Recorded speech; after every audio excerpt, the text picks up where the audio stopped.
Welcome in 9 o'clock on your Friday morning. It is the extra point. Tyler Head, along with you, flying solo here for unfortunately a lot of the day. Um, been a bit of a chaotic morning.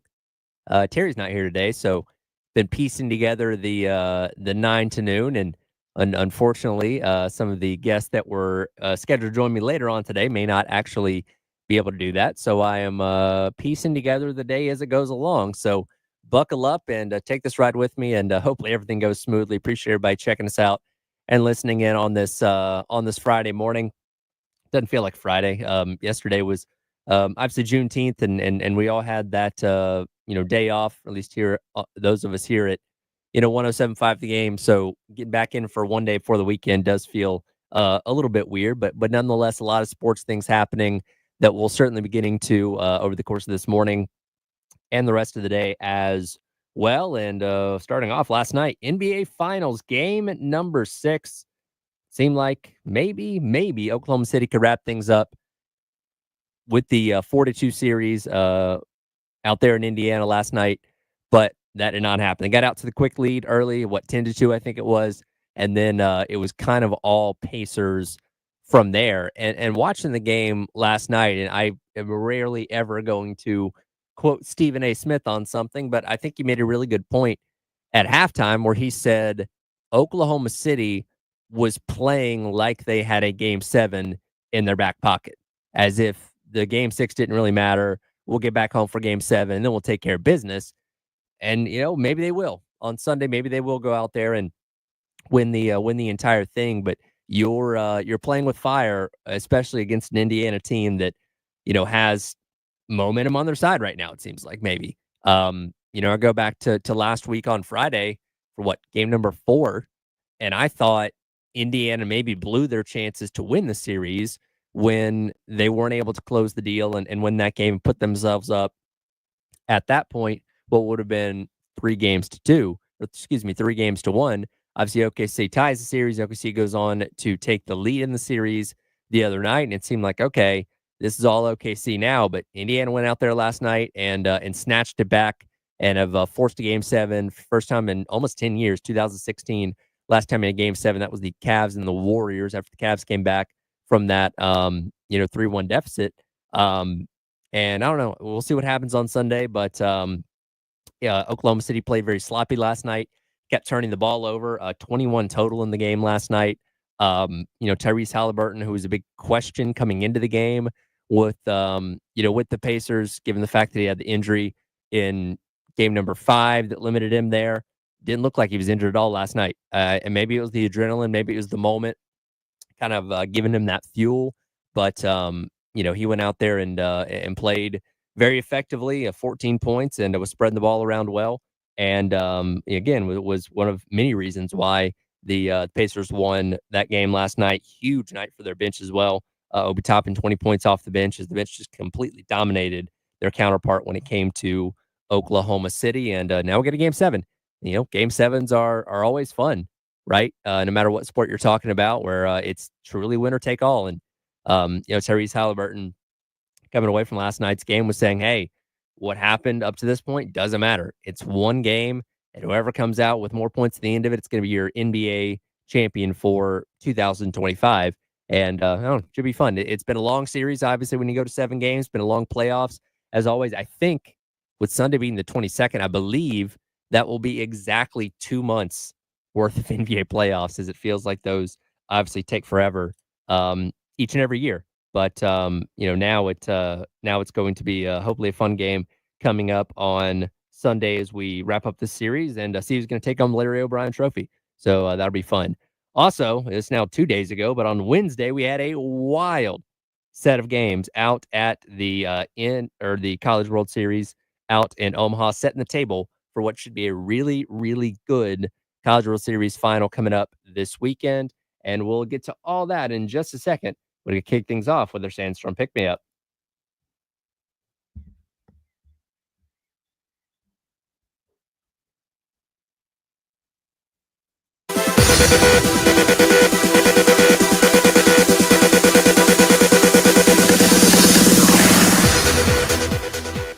It is time for your 9 a.m. Sandstorm Pick Me Up, brought to you by South Carolina's largest injury law firm, George Sink Injury Lawyers. If you've been hurt in the car or at work, call George Sink now at 803 all nines. Of course, on Wednesday, we, like I said, did set the table for the College World Series final coming up starting tomorrow.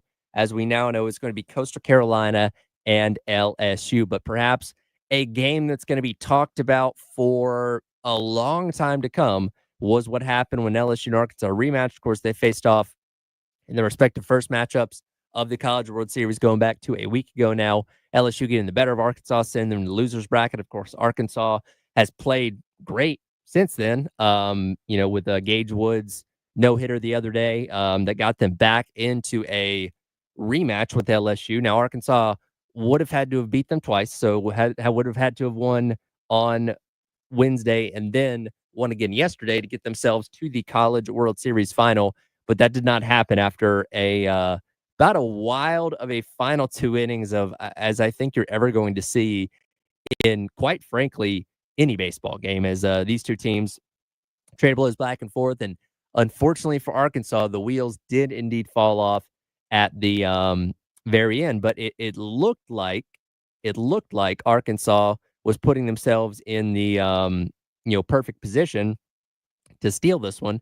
They got 2 runs in the top of the 8th. And then Jared Jones homers in the bottom of the 8th to tie things with Arkansas.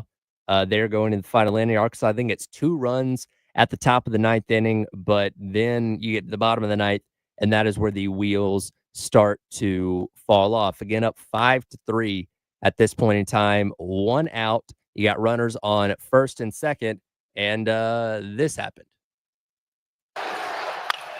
This time he beats it into the ground. Aloy will go to third, and he gets the out. Did they have a chance to get 2? He went to third to get the lead runner, foregoed any chance of a double play. Yes, they had a chance to get 2. They're turning 2 on this ball, KP. Like, to me, this is a no-doubter. 6-4-3. I mean, look where Milam wasn't even at the runner's lane when Fahiba decides to throw this ball to third base. Look where he's at when he decides. He's not even in the picture. Wahiba Alloy, the shortstop for Arkansas, opts to get the lead runner out at third instead of opting for the double play that would have ended the game at that point in time. And you hear the announcers talk about it. When you kind of go back and look at the replay there was ample time to flip to second and then get another throw off to first base, which again would have negated anything that lead runner was going to do, because that would have, ended the series. And, I played shortstop before. I'm sure all of you out there have played various places in the infield. If you had any kind of baseball, baseball career growing up through little league or high school or whatever it may be. And, those split second decisions can be tough. And, depending on the out situation, obviously, it can be the most advantageous to obviously get the lead runner. But when you have the opportunity to end the game, that should be option number 8 there. And that was unfortunately just a miscalculation on Wahima Alloy's part there. And look, he's a great player. He's going to get drafted, coming up here soon in Major League Baseball in a couple weeks' time. But that's a hard one to swallow when it, again, could have ended the game and also could have prevented this from happening just a couple minutes later. Into the fire here in Omaha. This ball is hooked to left field, and a bad read. It goes off of the left fielder's head, Davalon. Both runs are going to come in, and we are tied again. Oh, my goodness. He slipped, and it looked like it went right off of his body, and we are tied at 5. Charles Davalon, the left fielder there, just kind of slipped, misread, whatever you want to call it. A line out basically a line drive type of hit that, would have also ended things right there. And unfortunately, ball gets away from him. And we know what happens next. The next 2 runs come in, and then suddenly we have a tie ball game. All the momentum is now on LSU's side. And, you kind of figured it was only a matter of time until this happened. Hernandez, you can see him there in the foreground. He is the winning run. He does get one to hit. It's off the glove of the second baseman, and here comes Hernandez. LSU is on to the finals. They pitched to Jones, and it bounced off the glove of Cam Kojal. And the Tigers are going back to the finals. And just for good measure, the final hit there goes off the glove of the second baseman. Now, let's be fair here. That was a tough catch to make, as he really had to jump for that one and just barely missed being able to nab that one. That would have sent the game into extra innings at that point in time, but nevertheless given Arkansas another opportunity, and I guess just poetic to everything else that had been happening in that ninth inning, goes off his glove instead, rolls into the outfield, and LSU is able to score that final run to punch their ticket to go back to the College World Series final. And here's the thing, because again, LSU is obviously a really good team. If Arkansas does win that game on Wednesday, there's no telling what happens yesterday. There's no telling if Arkansas does beat LSU and gets themselves to College World Series final, or if LSU completely steamrolls them. And this ends up being a moot point. But when you have to sit on that, right? When you have to digest what just happened there and all those mistakes that you made, and if Alloy gets a double play, if the left fielder Davalon is able to make that catch, you at least have another chance. You have a fighting chance to keep yourself alive and keep things going. But that's going to be a really, really tough pill to swallow. And watching a little bit of the post game presser the other night, like Wahima Alloy didn't even go there. They had this little nameplate on the table, but opted not to even go. And there is certainly a professionalism you have to have in owning up to it. But I would imagine, kind of seeing the reactions from a lot of the Arkansas players when it was over, he probably couldn't stop himself from crying after the game. And that is, you do, as much as you may not like Arkansas, because again, they're an SEC team, you feel for them, right? Now, again, they got to go out there and execute. Like, that's on the players to go out there and make the plays when they need to, get the outs when they need to, and play like the high levels. I mean, they were the favorites coming in. Like, people looked at them as the overall favorite coming into the College World Series. Given the teams left standing, given how they played themselves when it came to the postseason so far. And again, that's why baseball's so tough. And you can be the best team in the world for 99% of the season, but it's that last little run, it's these last couple of games where if you're not playing your best, you're not making the decisions out in the field, it's going to come back to bite you, and you're going to get sent home early. And I think it stings that much more given the fact that it's an SEC rival, right? An LSU team that you are maybe just as, if not more, familiar with than anybody else in the entire country. And again, they got you the other day in the first game that you guys played, and then you put yourself in position with those runs in the top of the eighth and the top of the ninth to potentially steal it back, right? And force a third game overall in the College World Series for the right to go to the College World Series final. But unfortunately for them, they didn't execute, not in the cards, and they are back in Fayetteville, Arkansas, having to swallow the tough pill of what that game was the other night.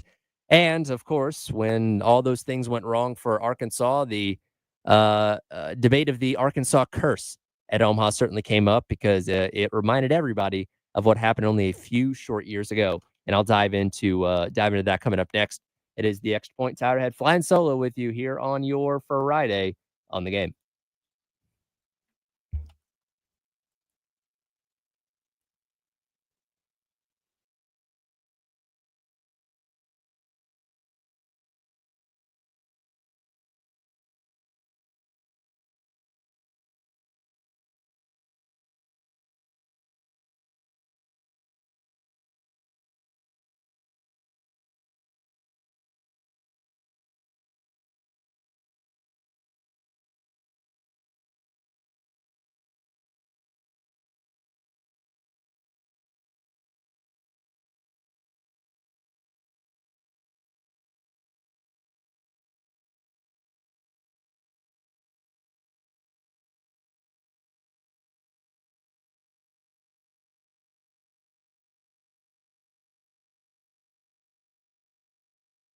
Everyone knows that AAA Heating and Air has the best HVAC replacement options in the Midlands with their guaranteed financing no payments or interest for 12 months, and a 15-year parts and labor warranty. They're hard to beat when you need a new system. But did you know they also have great deals for repairs? That's right. If your system is broken and you're strapped for cash, AAA Heating and Air can help. They'll get your repairs done with payment options for up to 12 months and also no credit check required. That's right. So if you are the homeowner, all you need is a valid bank account. That's it. That's all you need. So don't wait. Call AAA Heating and Air today and get your comfort back on track. AAA Heating and Air, comfort you can trust.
Welcome back in.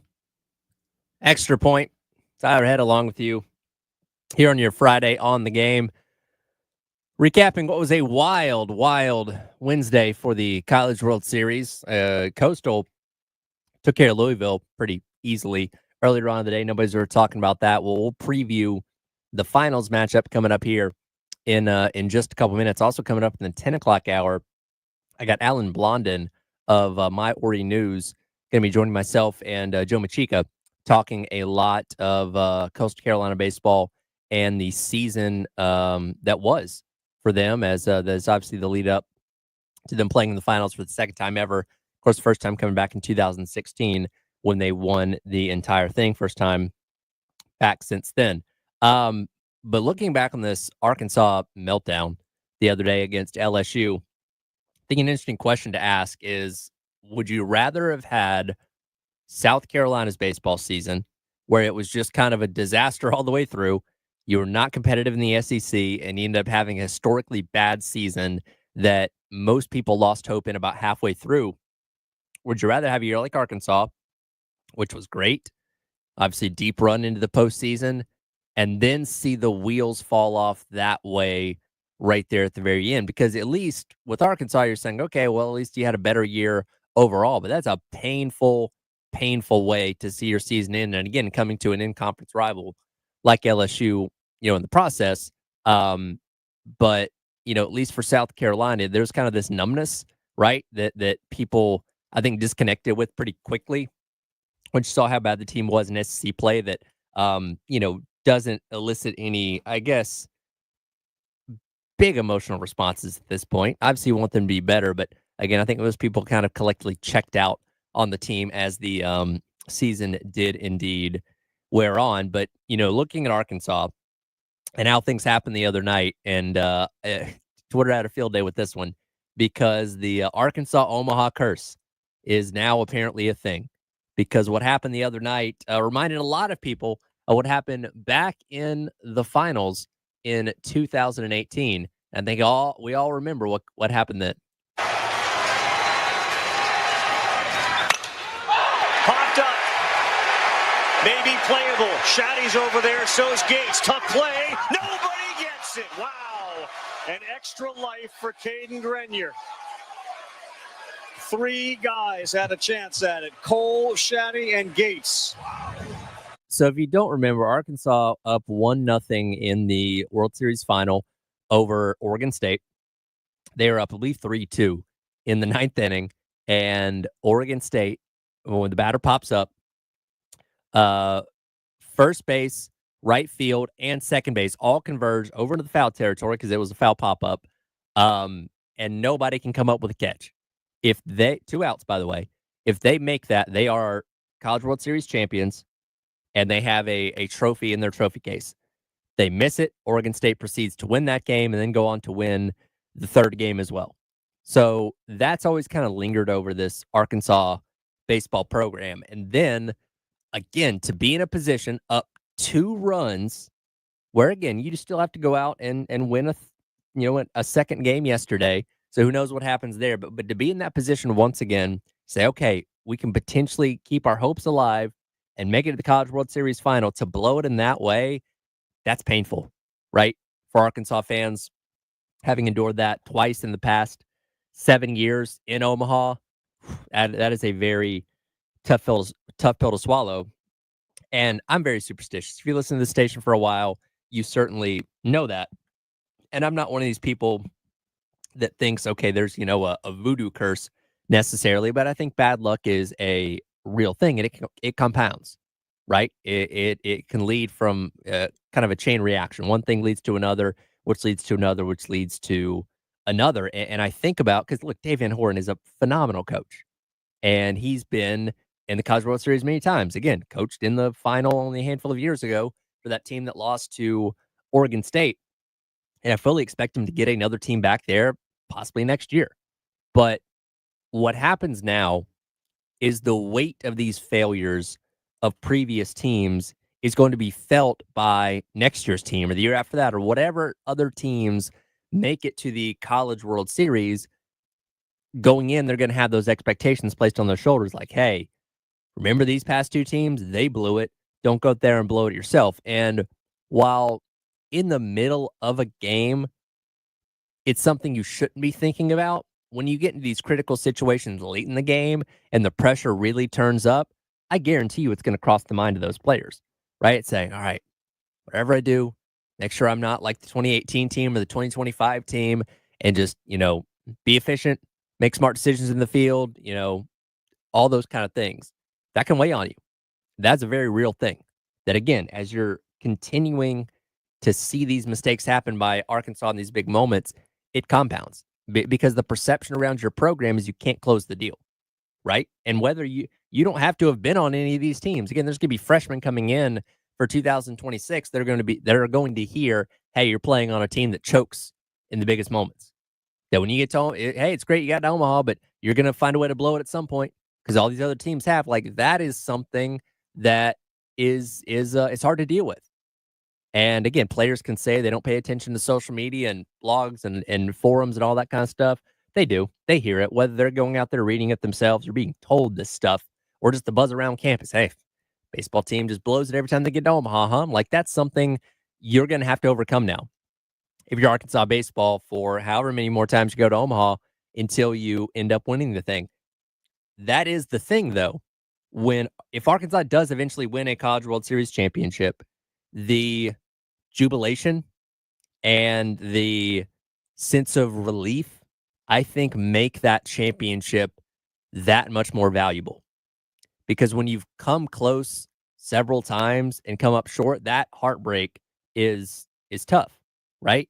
But when you eventually, if they get there, have the ability to win a championship, then in this era, obviously, then you feel that weight lifted off your shoulders, right? And I think that creates an even greater appreciation for the fan base because it was not an easy road getting there. If they won back in 2018 and then blew that yesterday, yeah, that still or 2 days ago now, that still sucks, but it doesn't feel as bad knowing that hey, only a couple years ago they did win this thing, right?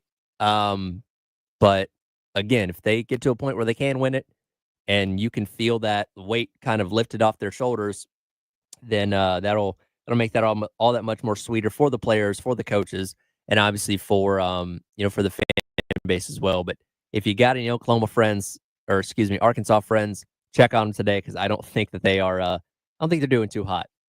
Obviously, 2018 is still worse, given what the stakes of the situation were and the fact that it quite literally would have won you the World Series if you make that catch. Again, if Arkansas wins on Wednesday, then they could have gotten their doors blown off yesterday, and it ends up being a moot point at the end of the day. But yeah, those two are pretty bad for fan bases that have had a tough go of it as of late.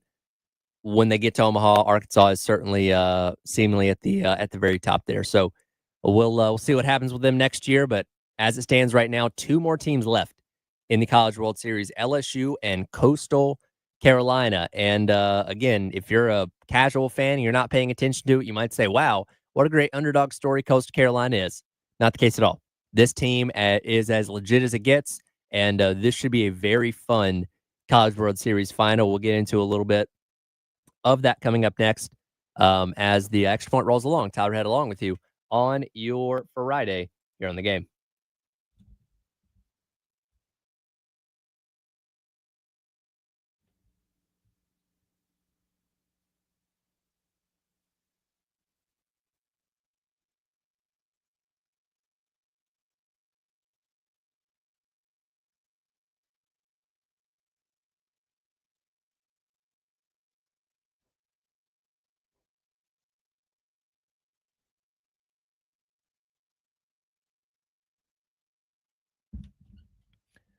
Tyred here once again telling you about our friends over at Canty Foundation Specialist. I tell you about it all the time, but I will happily remind you once again, you always need to be on the lookout for things around your home that may look a little peculiar.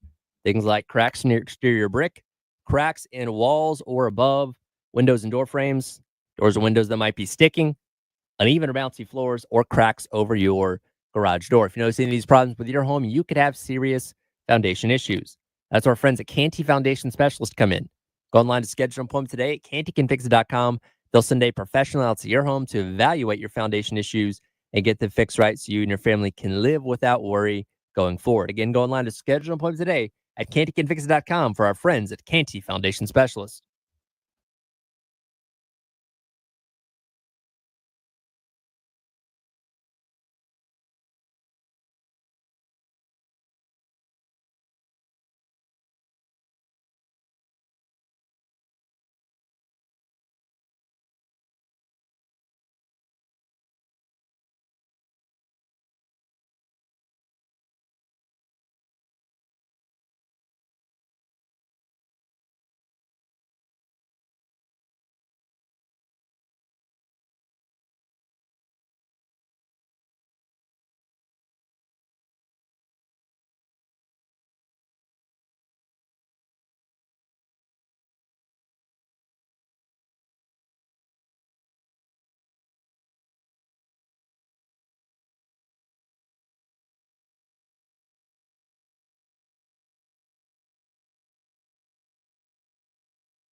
26 in a row.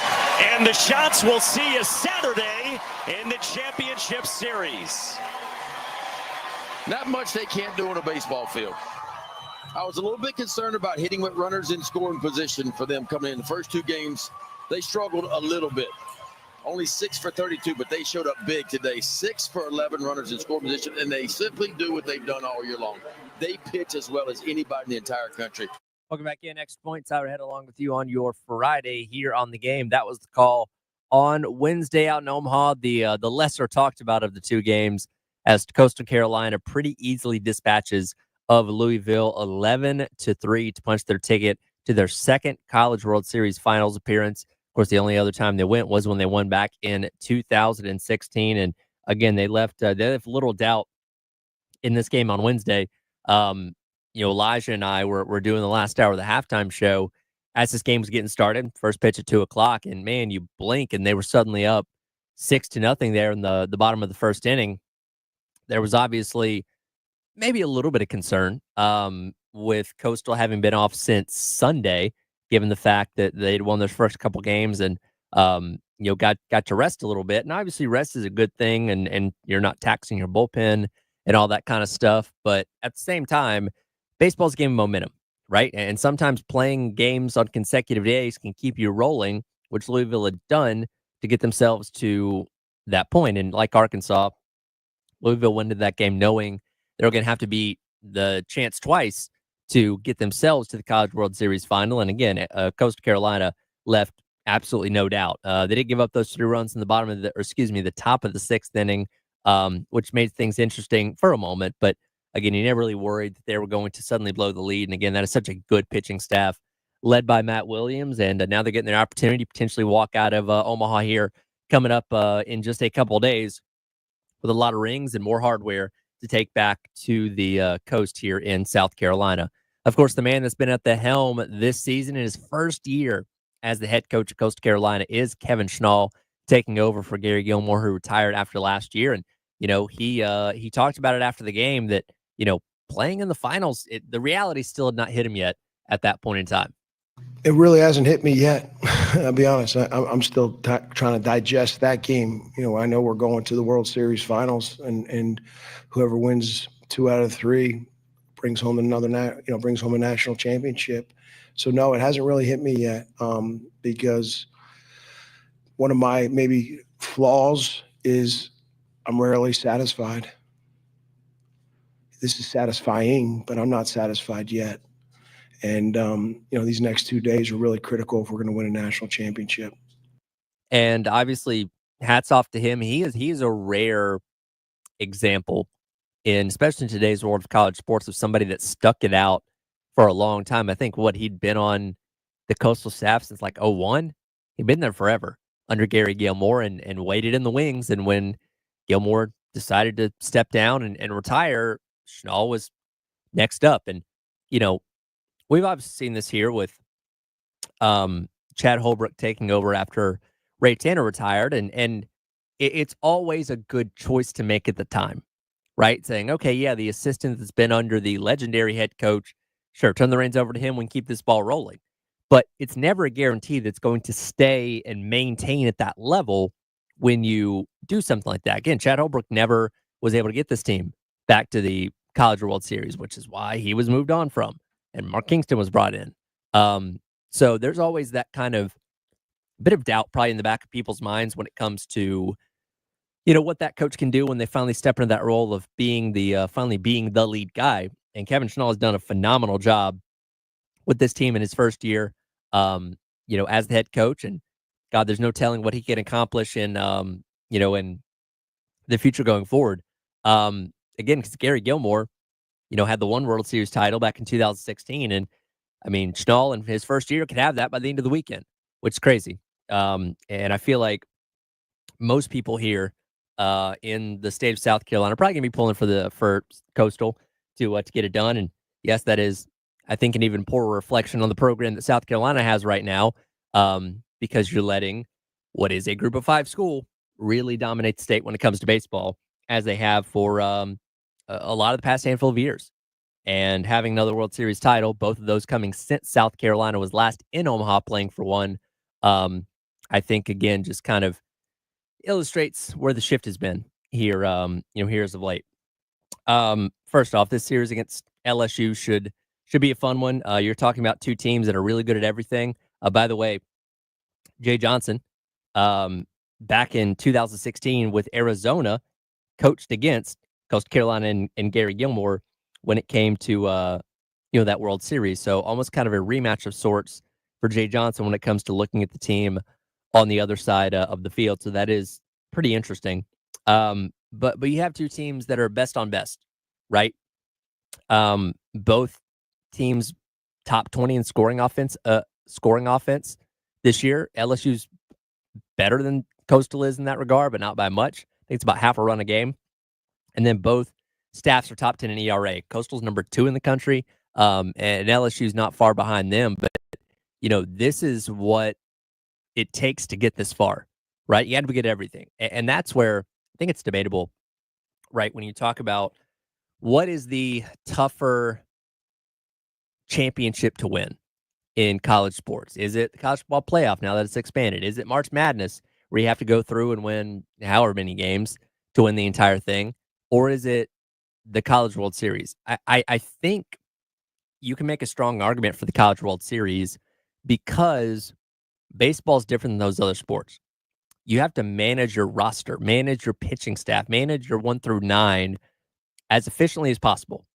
Because you can be a great team, but if you get into a, high scoring game where you're rotating through all your pitchers one night, that can cost you the next day because you are not as fresh as maybe that other team that you're playing. And again, if you manage your staff well, manage your lineup well, you can go far. And both these teams done a phenomenal job at doing that. And again, that's what you want to see when it comes to College World Series final is see a best on best type of matchup. I think that's what we're going to get this upcoming weekend when these two teams do square off. Again, it's just like a regular series during the season. It is best 2 out of 3. So if Coastal wins the first 2, they're champions. If LSU wins the first 2, they're champions. And if necessary, this game number 3 on Monday. Tomorrow night's game, by the way, starting at 7 o'clock on ESPN. Sunday, it's going to be 2:30 on ABC. And then Monday, if necessary, that would be a 7:30 game on ESPN to decide at that point who the College World Series champion is going to be. I talked about this the other day. I did try and get Kendall Rogers on today as well, but he never ended up getting back to me. But, he posed a good point in an article I was reading on ESPN that, and Schnall's obviously said that, hey, Coastal's not a Cinderella story. Don't present it that way. And they're not. They are a legitimate, always good to great, baseball program. But, Kendall Rogers brought up the other day in an interview with ESPN that, this kind of thing could be the norm. The Coastal Carolinas, the Murray States, these group of 5 teams showing up and being serious threats in the College World Series, not just feel-good stories necessarily as we enter the new era of revenue sharing. Because think about it. In Coastal, yes, the Coastal has a football team, but the best exposure for that school probably is being the College World Series, right? When we look at numbers and ratings and all that kind of stuff. And, it may be more advantageous for them to allocate more money towards the baseball program than a lot of other schools might. And of course, in the SEC, football is king over everything. No matter how good your baseball program is, Tennessee, LSU, football is always going to dominate. Coastal's in a position, though, if they really wanted to, and again, we don't know, the numbers are not public, if they really wanted to shift maybe a couple percents of money away from football and put it towards baseball, they may have the opportunity to wield more, at least from a revenue sharing standpoint. NIL is a little bit of a different thing, but from a revenue sharing standpoint, be able to offer more than maybe some of these other schools are in terms of what the flat payment is from the school to the student athlete when it comes to playing baseball there. Again, it's a thought, it's theory. Can't say for sure that's going to happen. But again, when you look at where Coastal Carolina baseball is right now, they have a chance to continue to stay as one of those top dogs if they can adjust the resources accordingly and make it where they are, from a financial standpoint, competing with those other big dog conferences like the SEC and ACC and all that kind of stuff. So we'll see, obviously.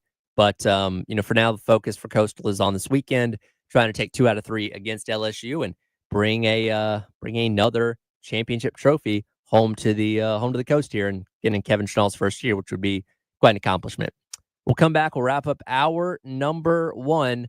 The college football playoff has finally made a decision, but not about what you think. We'll discuss that coming up next. It is the Extra Point. Tyler Head along with you on your Friday here on the game.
Welcome back in. It is the Extra Point. Tyler Head along with you, flying solo here on your Friday morning.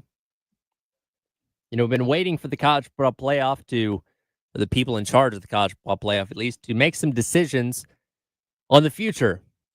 Well, they kind of did make one decision the other day, but not the one I think we were all hoping for. This per Brett McMurphy of the Action Network. College football playoff will begin requiring teams to provide player availability reports for this year's upcoming playoff. Much like the SEC did last year for the first time for conference games, where I think it's like 3 throughout the week, including one, 90 minutes before kickoff is the final one, where you can list guys active, questionable, or out. I think, if I'm remembering correctly here. And I guess it's no surprise that the CFP is going to be doing the same thing.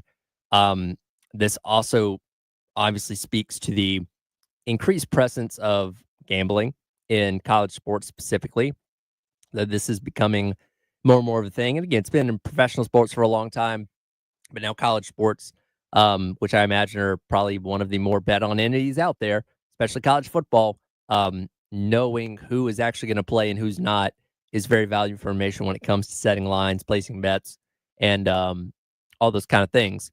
I do wonder because, like Lane Kiffin, messed around with that thing so much last year. Listen, everybody's questionable and all this kind of stuff.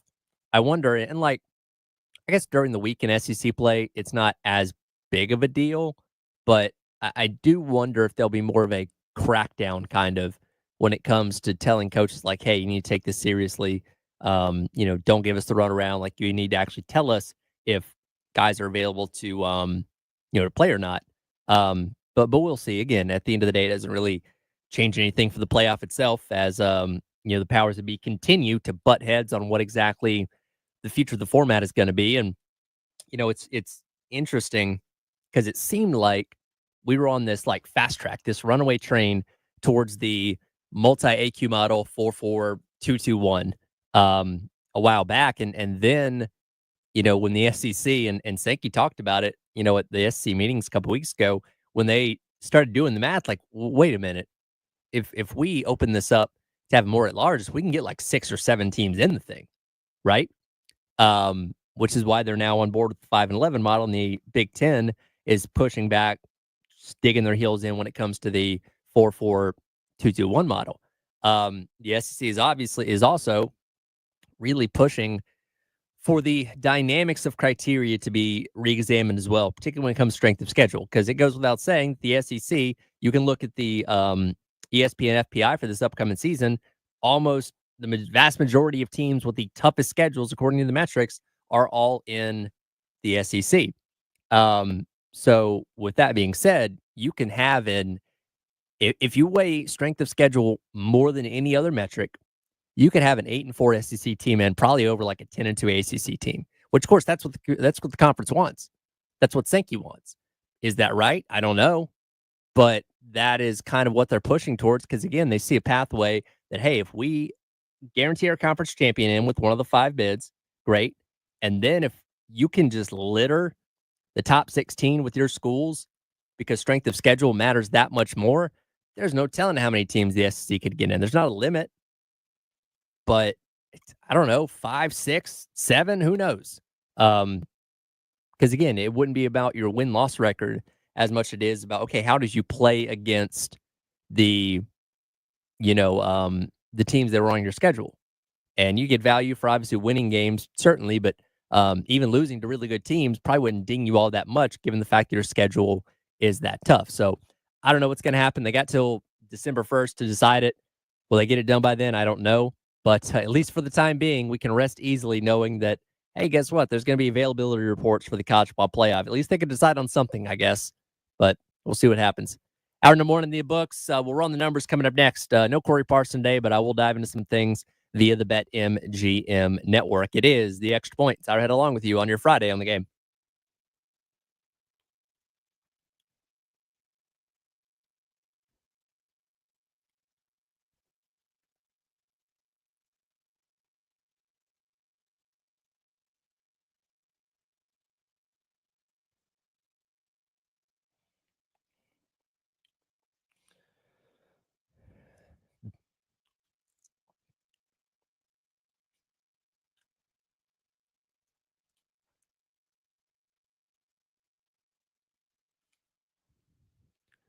Tyra Ed here, once again telling you about our friends over at Twin Peaks. I've been talking about it for the last hour. It is a major, major sports weekend on tap. You've got the College World Series final. You've got an NBA Finals game number 7. You got Major League Baseball rolling on as well, the WNBA, and so much more. And there's only one place taking all this phenomenal sports action. That's with our friends at Twin Peaks, right down the street from us here in the Vista. They've got TVs as far as the eye can see for whatever sport floats your boat. And of course, they have tons and tons of delicious food, whether you want wings, burgers, fries, sandwiches. They've got it all.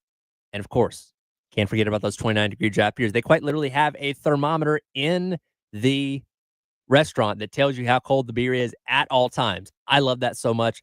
Tons and tons of delicious food, TVs as far as the eye can see, cold beer, and so much more with their friends at Twin Peaks, right down the street in the Vista.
10 o'clock, welcome back in. It is hour number 2 of the Extra Point. It's hour ahead along with you here on your Friday on the game. Joe Machika set to join me coming up in about 15 minutes, as well as Alan Blondin of My Ori News, going to be talking some Coastal Carolina baseball as they get set for the College World Series finals coming up against LSU, starting with game number 1 tomorrow. It is 10 o'clock, and typically on Friday at 10 o'clock, we run the numbers with our guy Corey Parson of the BetMGM Network, look at some specific lines and betting odds for whatever's happening over on BetMGM. Unfortunately, Corey not able to join me today, dealing with some personal stuff. Certainly hope to have him back on the show next week, but we'll keep the theme going nonetheless, and take a look at what I found to be a particularly interesting future set of futures when it comes to college football.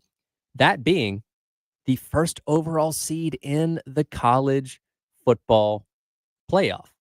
Now, this gets interesting, which I'll get to here in just a second, but I'm assuming we're talking about number 1 overall, as in the team that goes in to the tournament, number 1, which makes this all the more interesting when you look at the team that's at the very top of this, that being Notre Dame at plus 500. Now, with the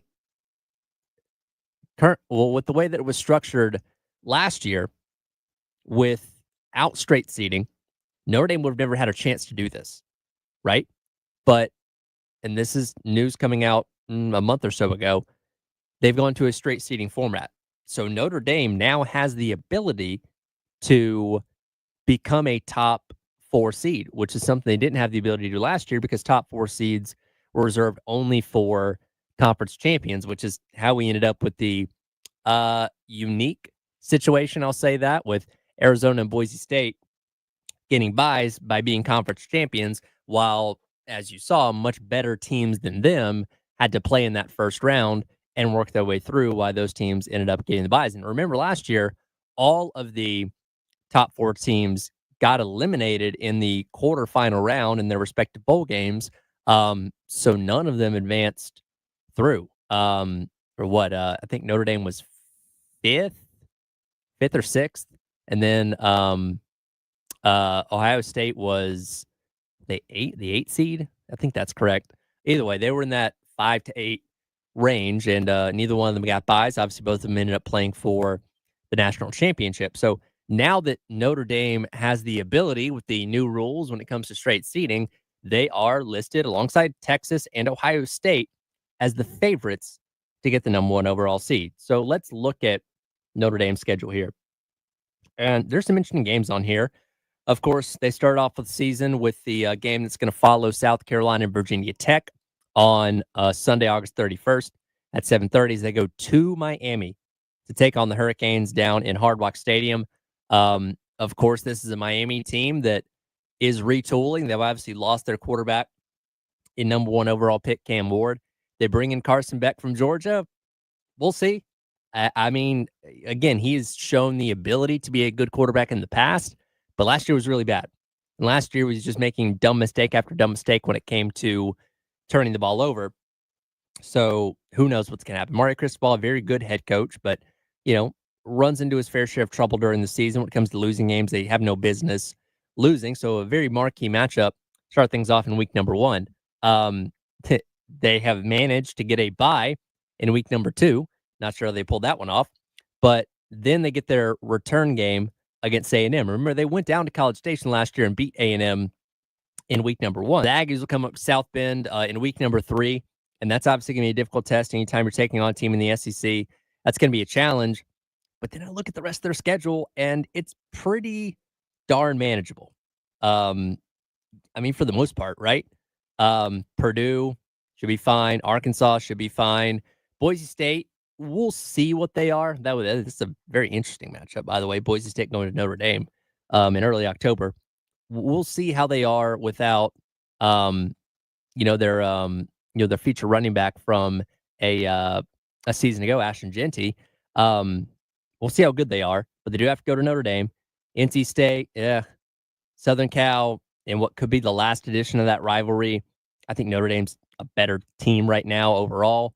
Boston College, Navy, Pitt, Syracuse, and then they wrap up at Stanford.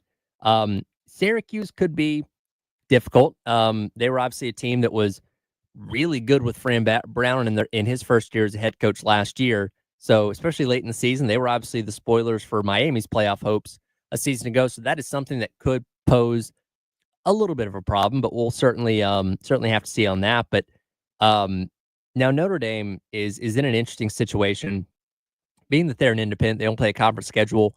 Um, it seems that if they go like if they have 10 wins in the regular season, they had 11 last year, the one exception being that loss to NIU. If they win like 10 games in the regular season, they're probably getting in. But for the purposes of them being the number one overall seed, you're going to have to be perfect, right? They don't have that 13th data point when it comes to a conference championship game that could kind of nullify maybe a loss earlier on in the year. Because, like, look at Georgia last year, right? Georgia was a 2-loss team, but by virtue of winning their conference championship against a highly ranked Texas team, they ended up being number 2 in the college football playoff final standings heading into the tournament. Notre Dame doesn't quite have that ability. And again, I'm not sure how many ranked teams they're going to be facing this year. Maybe only 2, if any at all. So again, and it's always kind of the MO for Notre Dame. You're going to have to be as close to perfect as possible, put yourself in good position to make the playoff. But that's asking a lot to get them as the number 1 overall seed. Though, again, it's possible this year, given the fact that it is a straight seeding model as opposed to the, top 4 being conference champions getting buys. And again, they're replacing Riley Leonard. This kid, CJ Carr, coming in to take over at quarterback. Heard good things about him, but we'll have to see. They do return guys like Jeremiah Love in the backfield. So, we'll see what they're made of this upcoming season coming off that appearance in the national championship. Tied with them for best overall odds to be the number 1 overall seed this upcoming year is the Texas Longhorns. And I've stated this before. I don't think anybody's getting through the SEC unscathed this season. Not South Carolina, not Texas, not Georgia, not Alabama. Everybody's going to have losses. I feel pretty confident saying that. And I think that's going to be kind of the norm going forward. So having an undefeated conference champion, I think, is something that's a bit wishful. And look, they start off right off the jump against Ohio State in week number 1. Now, that being as high profile of a matchup as it is, I don't think it really hurts you at the end of the day. Like, and I don't know what the preseason rankings are going to be, but let's just, for blanks and giggles, say they're number 1 and number 2 playing each other in week number 1, via the AP poll. If Texas loses that game and they're not really going to, I don't think it's really going to hold that against them, losing on the road to the number 1 team in the country, right? So that's almost kind of a mulligan. But then you go through the rest of the SEC slate, and again, who knows what happens there at Florida, at Georgia this upcoming year. And again, their schedule is more favorable than most in the SEC, which is kind of the common knock on them from a season ago. I have no doubt they're going to make the playoff. And again, they got the best roster money-wise out of anybody in college football this upcoming season. But we'll see. Now, could they get in a situation like Georgia where maybe they do have a couple losses, but by virtue of winning games against really good teams and winning the conference championship, could they vault themselves up to number 1? Potentially. Now, again, I'm trying to think. I don't think in the history of the college football playoff we've ever had a number 1 overall that was not undefeated. Don't quote me on that. I may be wrong, but I think more often than not, number 1 overall seed typically is an undefeated team. Though again, you're kind of opening yourself up to a lot of possibilities with so much depth in these conferences as of right now. And then Ohio State, the other team, tied at the top when it comes to the best odds to be the number 1 overall seed in this year's college football playoff. I just mentioned they're going to be starting things off against Texas in week number 1 up in the Horseshoe. That'll be a big noon kickoff game on Fox. And of course, the story revolves around, okay, how good is Julian Sagan going to be, right? You've got talent on defense. You've got talent at skill positions. Can he go out there and maybe just be a game manager? Like, Will Howard wasn't anything crazy or spectacular last year. He made some good plays, but there's a reason he got drafted in the late rounds to Pittsburgh and not in the first round, because he wasn't looked at as a guy that was going out there and doing a lot of the heavy lifting himself. It was more kind of point guarding, distributing the ball to the freaks that he had at wide receiver and all those kind of things. And Julian Sagan's going to have that same kind of opportunity, and we'll see if he can do that. But I mean, look, Ohio State, to no one's surprise, going to be favored in pretty much every single game they play this year, with the exception of maybe the Michigan game. And like Texas, and again, anybody in the SEC, I guess, can kind of fall in to this category, I think you're in a position where you could be like a 10-2 team. And as long as you're winning your conference championship, you potentially have the opportunity to get yourself to number one overall. I don't know if I see Ohio State losing 2 games in the regular season. Maybe one. Maybe they trip up against Michigan again. Maybe Penn State can finally get over on a really good team, like the likes of Ohio State or Michigan. Maybe going to Illinois is kind of a tricky game in the middle of October. But we'll see. Again, they've got a very talented, very expensive roster, as they're always going to have, in this new era. I just have a little bit of question about quarterback when it comes to a guy that at this point in his career has never taken a snap in college yet. Again, Julian saying was at Alabama before transferring his way over to Ohio State this past offseason or 2 off seasons ago now, and seeing what will happen there. So again, that's your 3 teams that have the best overall odds to be the number 1 overall seed. Penn State comes in with second best odds at plus 700. Again, I mentioned they're going to go to Ohio State this year. I think it all boils down to, can James finally win the big one, right? Can James finally get past that, whatever inability it is to beat the Ohio States and Michigans of the world, to put yourself in the conference championship, which they were in. That was more due to Ohio State losing that game against Michigan, than anything else, because they'd already lost the game to Ohio State earlier on in the year. But I mean, look at it. Penn State's schedule's very favorable. They do go to Oregon. They do play Oregon at home, and they do go to Ohio State. So those are the 2 games that I could see them probably losing. Now, again, if funky things happen and Oregon and Ohio State aren't good enough to make the conference championship and Penn State wins it, then maybe, again, like a 10-2 situation, or maybe an 11-1 situation where they get the top number 1 overall seed. But again, just like, as always, they're going to be flirting around that area. They just got to kind of be able to show the ability to get over the hump and get it done, because that's been the one to knock on James Franklin. James Franklin is a really, really good coach, but he's not been able to beat the best of the best. Usually, they got the one win against Ohio State back in 16, when they did win the conference championship, but they already lost a couple games and didn't get into college football playoff, because of it. So we'll see. There's your odds for teams to get the number 1 overall seed in the college football playoff. Again, straight seeding this year, so you don't have to worry about locks via conference championships. Notre Dame, Texas, Ohio State at plus 500, Penn State at plus 700, Clemson at plus 800, along with Georgia and Oregon as well. And then you get down to some of the more longer shot odds when it comes to Alabama at plus 1,000 and Miami at plus 1,400. So again, no Corey Parson today. We'll try and get her back in next week, but that was running the numbers as we look at the odds via the BetMGM network. Joe Pacheco going to jump in here with me. Coming up next, we'll talk some quarterbacks, particularly the Norris Sellers, as well as at 10:30, talk at Alan Blondin of My Ori News, and take a look at what Coastal Carolina has coming up in the College World Series final as they get set to take on LSU. It is the Extra Point. Tyler Head along with you on your Friday here on The Game.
What's up, Tyler? Up, man. System needs repairs. Not much. Just, I was battling some sun poisoning all week. Oh, jeez. Yeah, from Charleston this week, so I've been throwing up all week. It's been crazy. Oh, dang. Wow. That's not good. Freaking crazy, bro. Yeah, sunburn all up on my back, and then, yeah, nuts. So, lost a bunch of weight, all that, John. Jeez. Yeah. So, Well, never a dull moment, eh, Tyler? it really isn't, man. You got an interesting life. Try it. Oh, there we go. Spilling my Powerade there, too. Sick. All right. You gonna make it till the end of the hour? Oh, yeah, big time. Yeah. All right. Just Cool. coming out of everything today, so. And a wide variety of Silverados. There are lots of places to go buy a great car, but there is no place like Love Chevy, where you're genuinely valued and cared for, and your complete satisfaction is truly the #1 priority. No hassles, no all-day runaround, and certainly no ridiculous add-on stickers. Not to mention the single best price you'll find anywhere. That's a guarantee. That's also what really makes you smile. And car buying has never been more fun than right now. During the summer of love at Love Chevrolet, I-26 at Harbison, and at lovechevy.com. Together, let's drive. That's the power of love. Love Chevy. Oh, yeah. Point with Tyler Head. And the kick is good.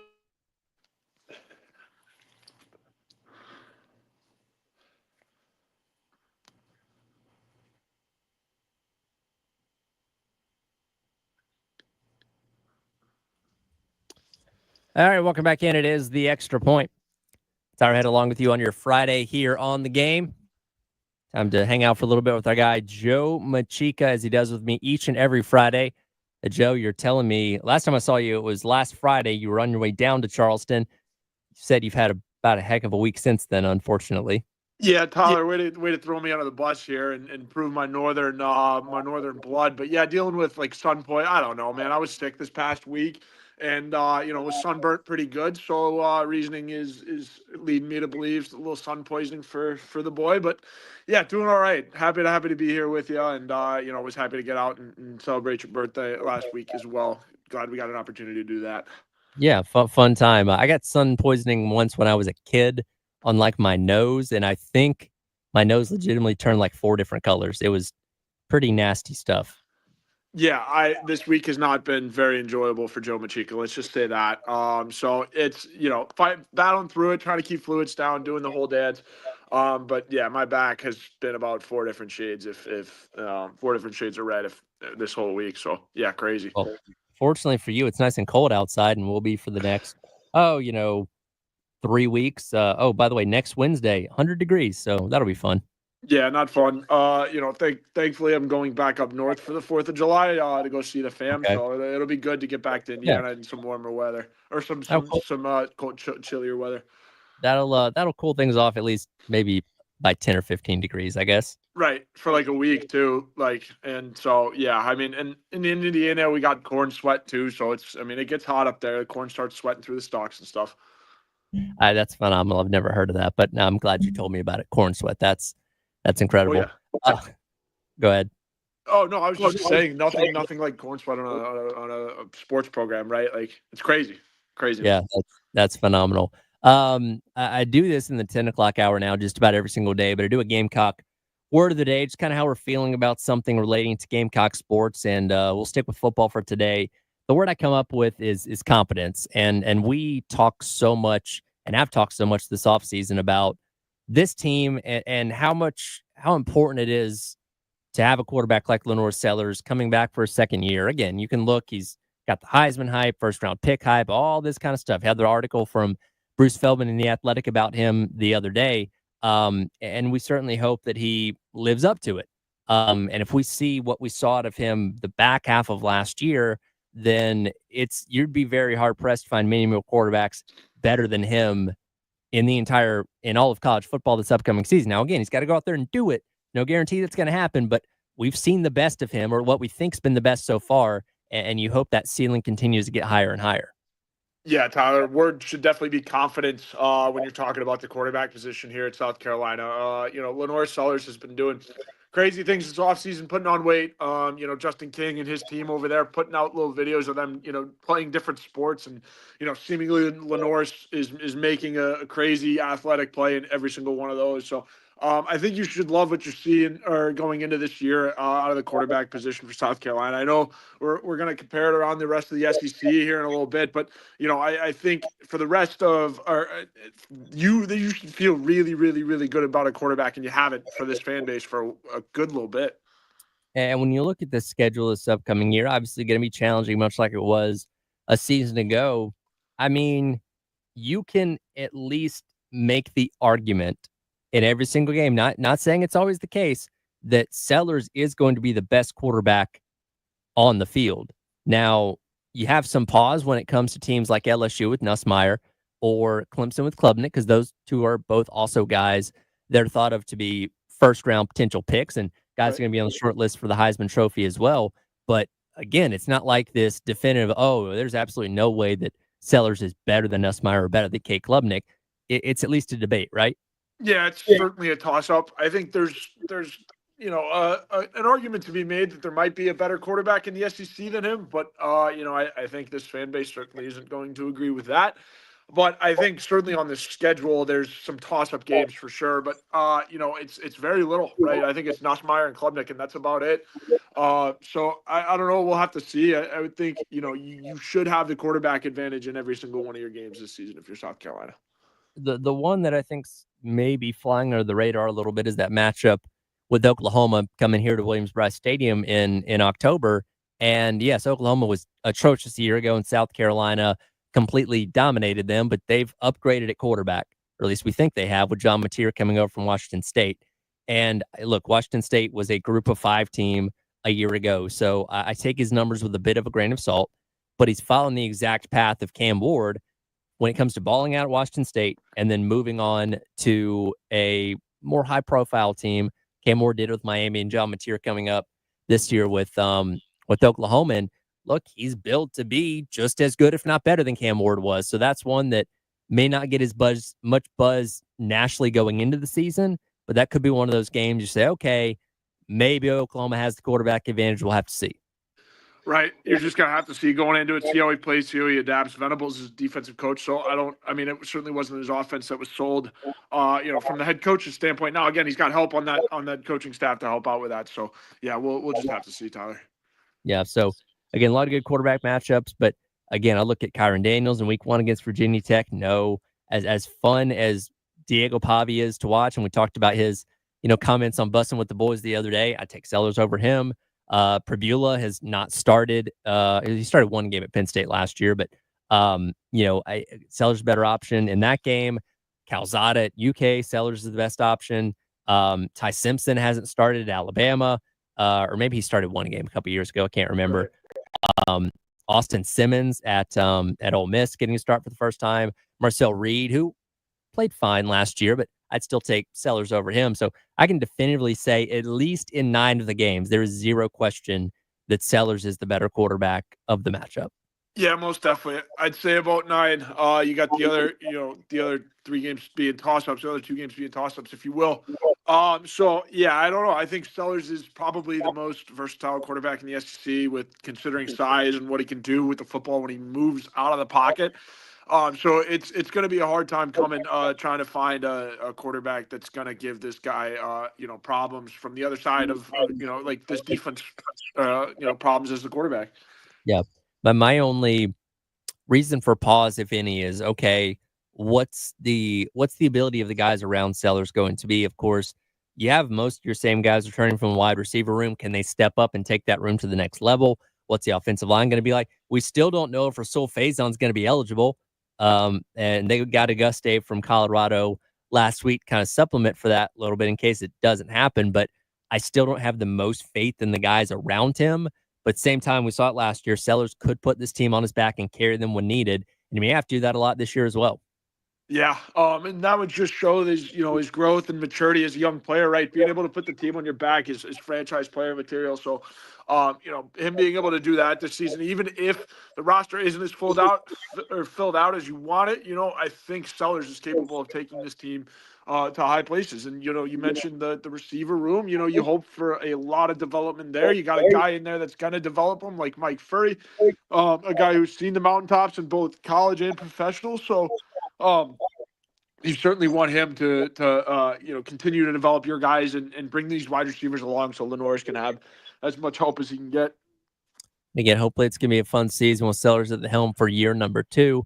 And again, if he plays well enough, he could be on to the NFL draft this next upcoming off season. But again, a lot of football to be played between now and then. It has been a wild NCAA baseball tournament, College World Series so far. Again, the other night, Arkansas and LSU, wild game that Arkansas ends up blowing there. And now we've got a College World Series final set between LSU and Coastal Carolina. Are you cheering for Coastal in this one? Yeah, I guess the Surf Chickens, it's fun. Chance Miller, former South Carolina associate AD, is over there doing his thing. So you root for the best for your guys, We'll talk about Coastal, the season they've had, and the World Series final, previewing that coming up next with Alan Blondin of MyOriNews.com. Coming up next, he's out there in Omaha covering things for the Chanticleers. It is the Extra Point, Tyler Head and Joe Machika with you on your Friday here on The Game.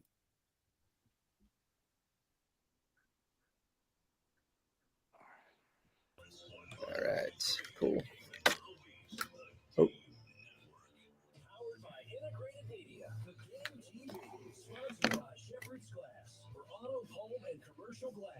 ShepherdsGlass.com in Chapin and West Columbia. The Game TV, sponsored by Shepherd's Glass.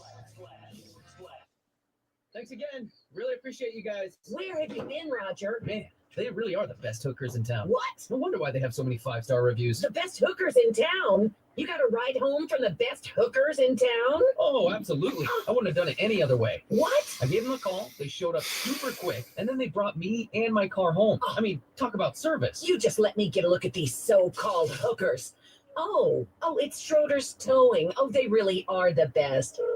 Schroeder's Towing, the best and fastest hookers in town. Firehouse Subs has partnered with Hot Ones to introduce 2 new limited-time subs. The Zesty Garlic Hook and Ladder features Hot Ones garlic Fresno hot sauce, crispy garlic chips, and marinated onions for a milder heat. The Spicy Dill Hook and Ladder takes it up a notch with the Last Dab Pickle, a dill pickle marinated in Reaper hot sauce. Both subs are served on the classic Hook and Ladder you know and love with piled high smoked turkey, honey ham, melted pepper jack cheese, lettuce, and tomatoes. Order both subs today at a Firehouse Subs near you. It is officially time for Zerorez's annual summer sale. Manage and get 50% off all cleaning services. Mention me, Bill Gunner, on 107.5 The Game to secure this deal today or book online at ZerorezColumbia.com. Purple Wave Auction remains the trusted leader in online equipment auctions. What makes the difference is you. You are part of our growing global community that continues to trust Purple Wave with the equipment that builds and feeds America. This trust placed in us by our community, from construction to ag producers and fleet drivers, brings great equipment opportunities to their next owners. Join the Purple Wave community today. PurpleWave.com. At Cato's Power Equipment, we get it. Cutting the grass is an art to some, but a chore to most. A sweaty, hot, not fun chore. Our store is stocked with the tools you need to maintain your turf. And Cato's is here to make your art or chore as pleasant as possible, with top-notch equipment, service, and care. We invite you to check us out online at CatosPowerEquipment.com or always in store at 4012 West Beltline Boulevard.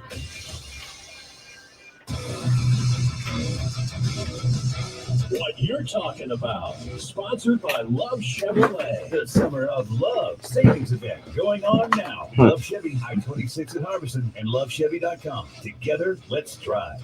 Hey, this is Ray. And Mary Ann. Hey, this is Tyler at 107.5 The Game. This is Alan. Hey, Alan, how you doing today? Many drivers are unaware that your cracked Cool. windshields can be Yeah, cool. replaced Appreciate you easily doing this for me. with no cost to you. If all the high-end car dealerships Right. in town can trust Cool. us, We got a. glass needs so I'm sorry. Go ahead. We service the Midlands both at our shop in Lexington. It is but crazy we're also story, and obviously local connection being here in the States. So excited to dive into it. All right, cool. We got about a minute. I'm gonna put you on hold, and then we'll be back in. Okay. Thanks. We've been in the Columbia area for over 40 years and have been a trusted partner in enhancing full comfort, use, and energy efficiency. How do we do it? By delivering top-notch product from the nation's leading window and door manufacturers. Expect superior style.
Welcome back in. It is the Extra Point.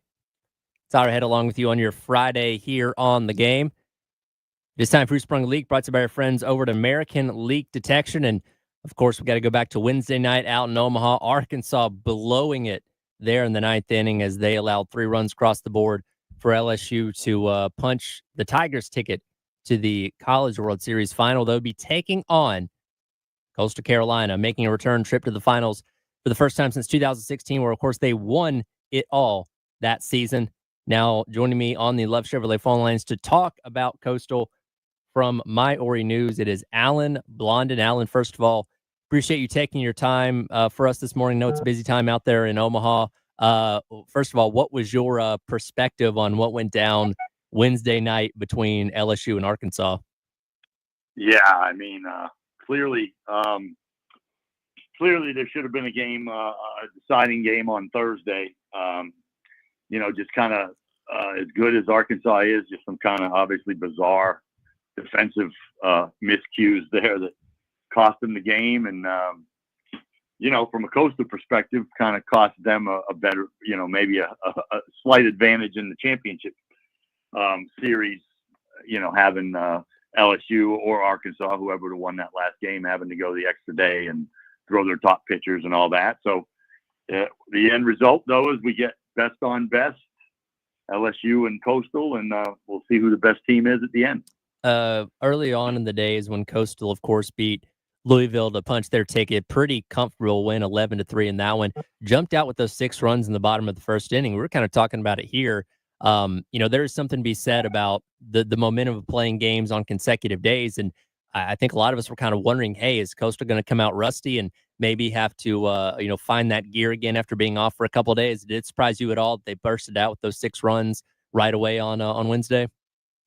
Well, to be honest, they got a lot of help from Louisville. Louisville threw out a pitcher there that, they were light on pitching. They threw a guy out there that had only pitched 17 innings all year, hadn't pitched in a month. And he essentially kind of threw up on himself out there. Threw 17 pitches and hit really 2 batters. One of them didn't count again for some reason. But, they got a lot of help. And they it's pretty much how they've won all year. I mean, they don't hit home runs. They've played 67 games. They have 66 home runs. So they have yet to hit a home run at Omaha. They just win by, they get on base by any means. They're aggressive on the base pass and they get big hits. I mean, it's been their recipe all year, and that goes along with the best pitching staff in the country. And, so that's, they manufactured those runs.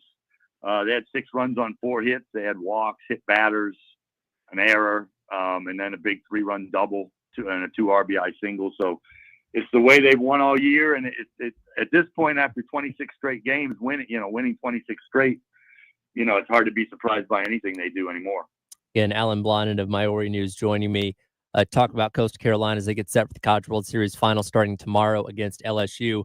Let's backtrack. Of course, Gary Gilmore at the helm for a very long time, very successful, including winning that championship back in 2016. And we know here in Columbia, sometimes turning it over to the longtime assistant doesn't always end up working out. Chad Holbrook took over after Ray Tanner never got the team back to the College World Series. They still haven't been back since Ray Tanner's team back in the early 2010s. What was the expectation for Kevin Schnall in year number one? And at what point did you realize, wow, this is a really, really special team once again? Yeah, well, postseason or preseason, Schnall knew exactly. He said even before they even had one game, he said this is probably the best pitching staff that Coastal's ever had, and that's proven to be true. And so he knew that he was going to have good pitching as long as they stayed healthy. And this year they have, and that's part of the story comparing it to last year. They lost 3 of their main pitchers preseason last year before the season even started. And they got all of those guys back this year, added a few more pieces and just got the development of guys. And so he knew the pitching staff was going to be there. And, if you've got a really strong pitching staff, you're going to be in every game you play. And, again, they've tailored an offense that just, gets on base and finds ways to score runs without the big power numbers. Part of that too, unfortunately for Gamecock fans, when Manieri came in, he wanted to bring his own people in, and Matt Williams was the pitching coach at South Carolina for 1 year, and they just, he decided he wanted to bring his own people in and let him go, and Schnall jumped all over it and brought Matt Williams in, and that's been he's been a major factor in this run that they've had. He's every pitcher to a man talks about how he's made them better, and he's made the entire pitching staff better, and his coaching style is elite. It's probably a professional level type coaching profile. So that's they knew that they were going to have that pitching, and Matt was leading it, and so that's they knew all along that they were going to be in a lot of games, and it's even probably, obviously, I think it's exceeded everyone's expectations for them to actually be in the championship series. I've said it's almost kind of like twisting the knife on what was a disaster season for Carolina, worst ERA in program history, to see what was your former pitching coach be a part of being one of the main reasons why Coastal's playing in the World Series final. Like you said, you understand why Manieri brought in his own guy, but it's like, dang, maybe Matt Williams could have done a better job with the staff instead of Terry Rooney. I'm pretty sure Matt Williams would. I don't believe you guys would have had the worst ERA in history of the program if Matt Williams was still your pitching coach, for sure. Looking ahead to this matchup with LSU, as you mentioned, it's best on best. Both these teams top 20 when it comes to scoring runs, top 10 when it comes to staff ERA. You're kind of splitting hairs here, but where can Coastal find the advantages this weekend? Yeah, that's a good question. So, the beauty of Coastal, sweeping through and really sweeping through all of their, they've swept through everything. They've swept through the Sun Belt Conference Championship, their regional, Auburn regional, the first 3 games of the College World Series. So they've got their aces, ready to go, completely, healthy with a ample amount of rest. And, they're going to throw Cameron Flukie, I'm assuming, in the first game, and they'll throw Jacob Morrison, who's a finalist for National Pitcher of the Year, one of 5 finalists, in game 2. So you would have to assume, even as good as LSU's offense might be, that, Coastal's going to be in the game regardless. And, they're going to do what they do and, try to get hit by pitches and try to steal bases and try to advance guys first to third and do all that. So, the advantage will be as good as LSU's pitching is. Coastal's is probably better as far as how deep they are. One stat I like to look at is Coastal has 9 pitchers who have thrown at least 20 innings this year, and the highest ERA among those 9 guys is 3.51, and that's from the freshman Tuesday starter, Luke Jones. So they, they're just deep. Even if the starter gets in trouble, they're going to throw a bunch of good arms at you for the rest of the game. they haven't even pitched a few of their guys a few of their main guys that would come in relief. So their closer is pitched to one batter in the College World Series. And they still have a kid named Darren Horn who hadn't pitched yet. It was, really good. So yeah, I mean, their advantage is going to be what they've done all year. Just try to manufacture runs any way they possibly can. They're really gritty. They play really good defense, and you're not likely to score a lot of runs on them. So they should be very competitive games, all 2 or 3, how many of there might be. Again, about 2 more minutes here with Alan Blodden of myorinews.com. For you, what's the Omaha experience been like? And are you surprised at all with Coastal Carolina's ability to, I think, be 4th overall in the Jello Shot Challenge as of right now as we enter the weekend? Yeah, no, they've Old Teal Nation has shown up here in Omaha. They've got a pretty large contingent of people that have come, and I actually know some people that are coming just for the weekend and for the championship series. So there'll be even more people here supporting Coastal. So yeah, they've done a good the program and the supporters have done a good job of being here and present and being loud. And so yeah, it's obviously been a lot of fun. The team's a lot of fun to cover. A bunch of good guys on the team. So yeah, it's been enjoyable. We mentioned how they get on base and all. The one figure that's kind of astonishing is they've been hit by 176 pitches this year, mm-hmm. and that's a new all-time NCAA record. So I mean that's the one stat that probably just epitomizes the grittiness and toughness, and they stick to the routine, they stick to the plan, and they've won 26 straight games, which is just phenomenal. Absolutely unreal. Should be a fun series this upcoming weekend. Alan, appreciate you taking your time, and enjoy it out there. Yeah, it should be fun to watch. All right, he is Alan Blondin of myorinews.com. You can read all of his coverage of Coastal as they go through the College World Series final this upcoming weekend against LSU. We'll come back. We'll wrap up the hour number 2 of the Extra Point. Tyler Head along with you on your Friday here on The Game.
Welcome back in. Extra Point Tyler head along with you here on your Friday on the game. Joe Machika, I mentioned he had the sun poisoning a little bit earlier on. Not feeling well, so he had to bow out after one segment. Appreciate Alan Blondin jumping in with me a few minutes ago and talking Coastal Carolina as they get set for the College World Series final coming up starting tomorrow night, an afternoon game on Sunday, and then if necessary, night game to wrap things up coming up on Monday night out there in Omaha. Do you ever see those headlines that you think are like clearly from a source like The Onion or something like that, only to read further and find out it's actually real?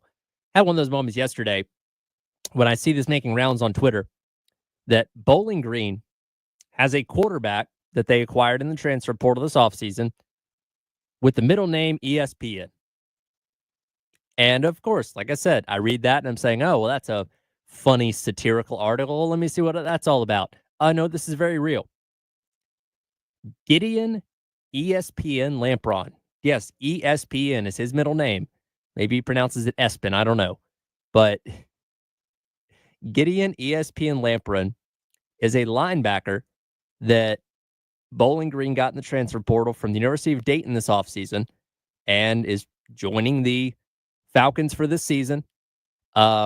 With perhaps, I always look forward to like the all-name team with college football every single year because you're talking about a sport that has thousands upon thousands of athletes. And when you have a pool that big, there's bound to be some really interesting names.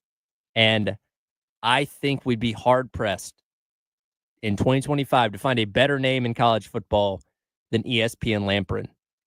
Gideon ESPN Lampron, that is. I went back and looked at some of the names on last year's all-names team. General Booty with ULM, phenomenal. Of course, former Oklahoma quarterback. Tree Babalade actually got on this list. I'm just looking at one from A to Z Sports. Of course, Tree is the abbreviated version of his first name. Diego Pounds, the offensive lineman from Ole Miss, made last year's all-name team. Let's see here. Looking on the defensive side of the ball, Stone Handy from Charlotte, Chief Borders from Pitt, Trip Woody from Iowa at kicker, Pig Cage from Louisiana Tech. And there have been some wild names over the years. Storm Duck was at North Carolina. Dakotas Crawford was at Nebraska. I think he ended up at La Tech. Don't quote me on that, but I think he did. Phenomenal names over the years, but I don't know. In fact, I feel pretty confident in saying I don't think we're going to beat somebody with ESPN as their middle name on this year's all-name team for college football. Yeah, that's phenomenal. According to this article by the Dayton Daily News, apparently his dad, just being a really big football fan, gave him the middle name. I do wonder what the argument between Mr. and Mrs. Lampron was over that name, because I don't know how thrilled Mrs. Lampron would have been about naming her son's middle name ESPN, but dad won out in the end, I guess, and now Gideon ESPN Lampron. They better use that in the graphic on the broadcast anytime I'm watching Bowling Green. Don't just skip over that, especially if they're playing on ESPN. It's natural, right? So that's funny. Wanted to point that out for funny sports names for 2025. That'll do it for the Extra Point. Coming up next, Gamecock Central Takeover Hour presented by Firehouse Subs. Chris and Wes both going to be checking in from another day of Shane Beamer football camp here on the game.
Welcome back in. It is the Extra Point. It's not the Extra Point. Look at me screwing the name up once again. It's now the Gamecock Central Takeover Hour presented by Firehouse Subs. Tyler Head along with you here in the Herndon Chevrolet Studios as once again it is another Shane Beamer 7-on-7 camp day.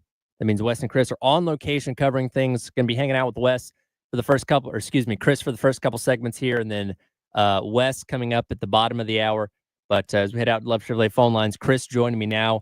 I'll get some names right at some point. It's been one of those kind of mornings, unfortunately. But it is Chris on the Love Chevrolet phone line. I know we talk about Chris a lot. Wes does not like weather complainers. I feel like today it might be justified, though. I don't think I've heard Wes say, it's hot. I've said it several times. Probably not in his presence. Right. But yes, it is toasty. We do have, of course, the indoor facility. That's where I'm joining you from remotely. Nice. I decided to come into the air conditioning, which is very nice. Smart. While I'm out here, and then we'll go out and check out some offensive, defensive line one-on-ones, which are out in Gamecock Park. Definitely in the heat, unless you can find some of the shade trees over there. But Tyler, actually, before I came on the show, of course, you're presented by Firehouse Subs. Yep. Actually, just talking to my guy Larry Chandler. He's in here with a couple of his managers from Firehouse Subs, great people. And I'm staring at boxes and boxes of Firehouse Subs box lunches that they have delivered. So the athletes will get to go through, their camps, and then they'll get to enjoy some delicious Firehouse Subs right after. So that's awesome. Now, do you get those too, or do you have to pretend to be an athlete? I could get one if I want. I mean, of course, Larry and his team, they got the Firehouse Subs van parked right out in front of the Spurrier indoor facility here. And I think, they're always well prepared. They've got extra if I really wanted them. But it's nice and neat and organized. Like, you got a box over here for South Point, got a box for South Florence. They're all counted out. They got their case of water going. But I think if I asked Larry, I think they would hand us one if we really wanted. Well, I can't think of a better way to cool off on a nice hot day than with a Firehouse Sub and some water. That sounds pretty darn ideal to me. It is. It is very nice. We were, trading some ideas back and forth on, talking shop on subs, of course, as we typically do, plotting out our next live remote next month. So looking forward to that as always. Well, he's got to get us in the test kitchen to whip up our own creations. That's what he promised us. That's right. We're going to do it soon. We're going to do it. We are. We'll get into the specifics of the 7-on-7 camp as well as the big recruiting weekend as well coming up here in just a couple minutes. But we are 72 days away from kickoff. Though Wes and Chris are not joining me at the same time today, we still have trivia questions. Chris, you have an opportunity to earn your own point, and Wes will have an opportunity to earn a point later on in the hour, as we've gotten kind of neck and neck with this competition the other day when Wes got the question right. You guys are now evened up 6 apiece. So are you ready for your 72 days trivia question? I'm as ready as I'll ever be, I think. All right. In the 1972 season, Carolina Stadium became Williams-Brice Stadium. Who is Williams-Brice Stadium named after? Oh boy, this is so bad. I should know this one, and I cannot. I just can't come up with it. And this is bad. This is the most embarrassing moment for me, Tyler, during the trivia. I don't think it'll be rivaled. We still have 71 days to go. 71 days. The fact that I'm not going to be able to come up with that name is not good. Now, is this something? Is this something you feel like you've learned in the past and forgotten, or just haven't sought out to begin with? 1,000%. It's something I've learned in the past, and like most of the things I learned, say when I was in college or high school, they've just kind of fallen by the wayside. So you want to take a guess?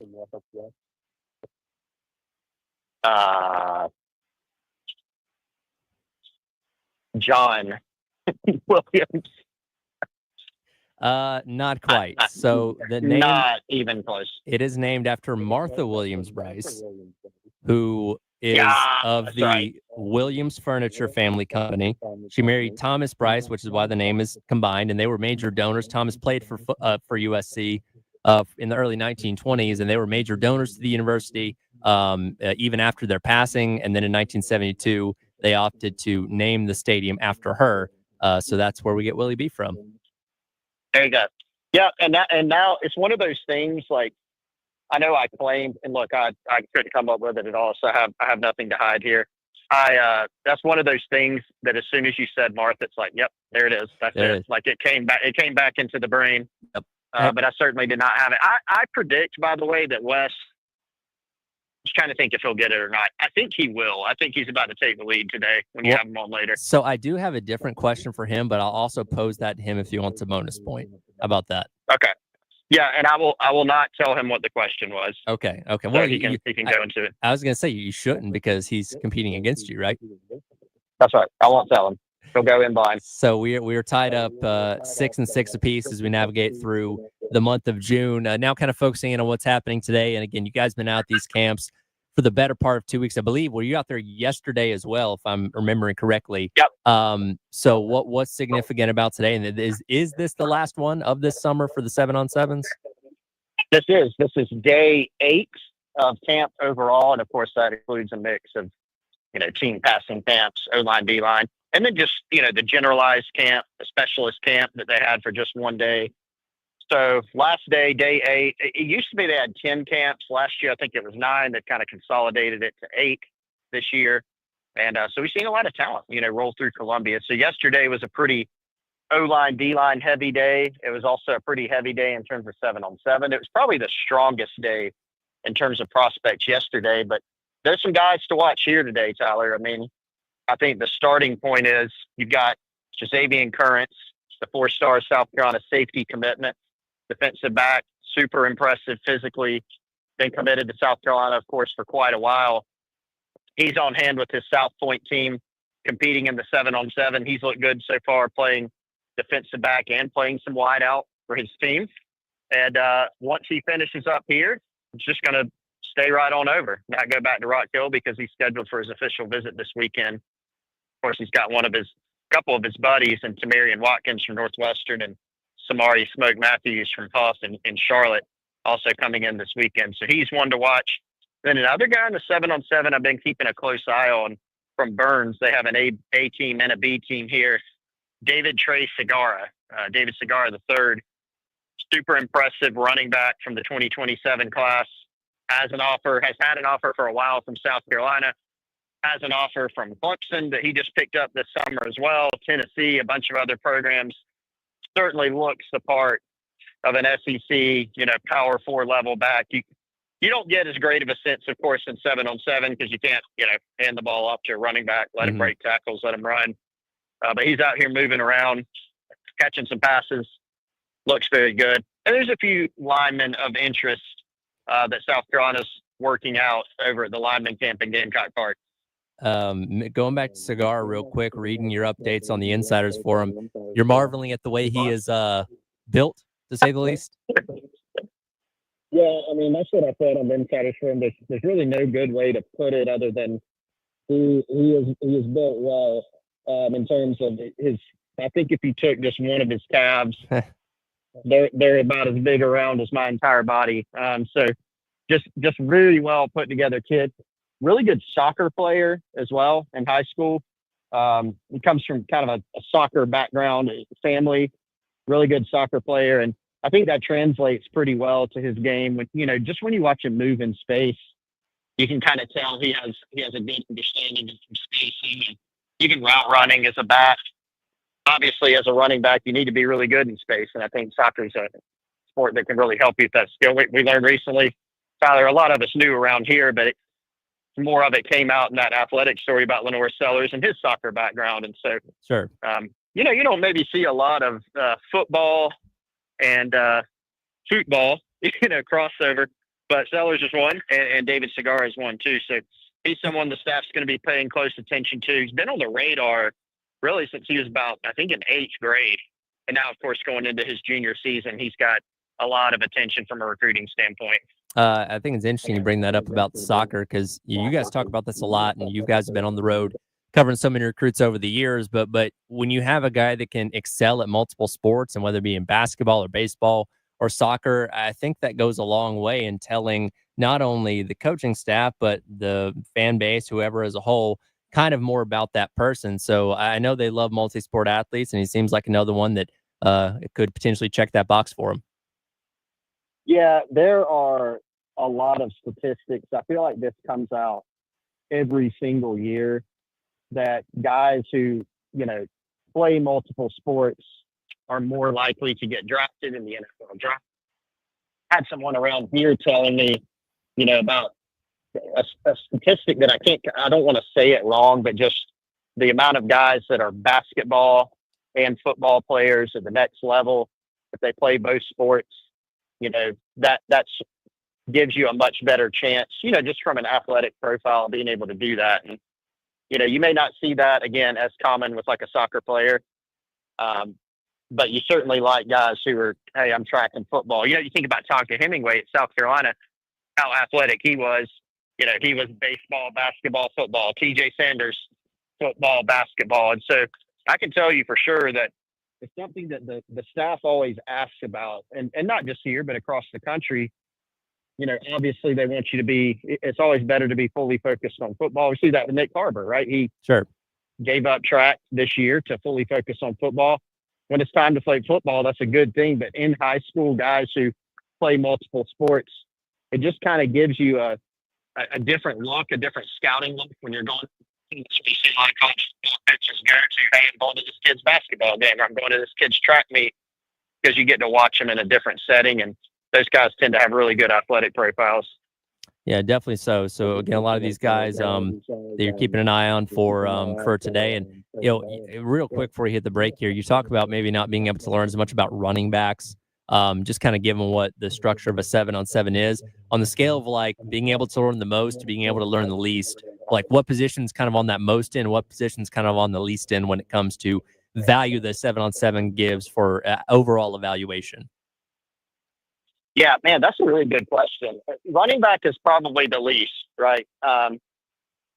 Quarterback is one, but if you think about even like Lenoris Sellers, when he came out of high school, 7-on-7, yeah, he put on a really good performance here, but he wasn't able to show a part of his game that is, extremely dynamic. You can't just take off and run and start breaking tackles and break off long, explosive runs.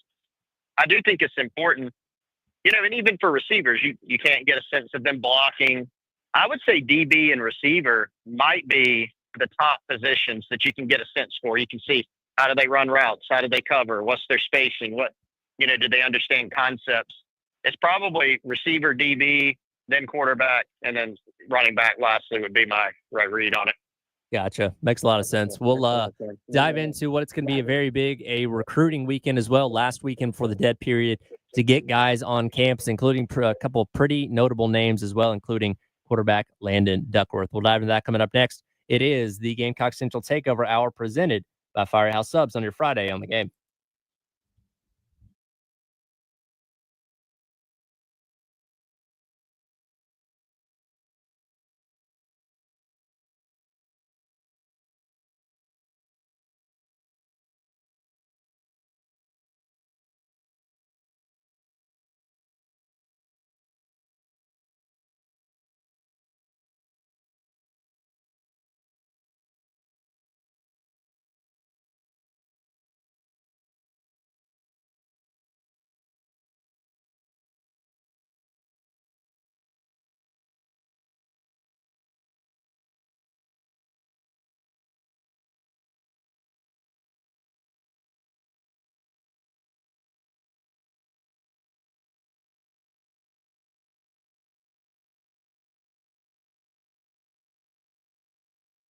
All right, folks, let me tell you about our friends over at Integrated Media. The beautiful thing about it is you can take your dreams for that home, make it a smart home, dreams for your man cave, dreams for the living room, and they can take whatever you're thinking about and then just turn it into a reality. You can hit them up today, integratedmediainc.com, or give them a phone call. It is 803-948-8327. Their services include basically anything to do with your TV, your surround sound, your smart home services, or securities and cameras. If you work from home, for me, it was all about my home office. Didn't really have a great connection to the Wi-Fi. Needed hardwired internet, so they came in They ran Ethernet throughout the home into my office, into my wife's office, and made sure we had a great connection there. And then we went a step further with whole home Wi-Fi. They can also hang TVs. They can hide the wires for you, and they can go all in on that man cave too. Hit them up today. Again, for more information, integratedmediainc.com.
Welcome back in. Gamecock Central Takeover Hour, presented by Firehouse Subs. Tyler Head here in the Hernan Shelley Studios. Chris Clark out at another Shane Beamer 7-on-7 camp, the last one to wrap up what's been a busy couple weeks out there.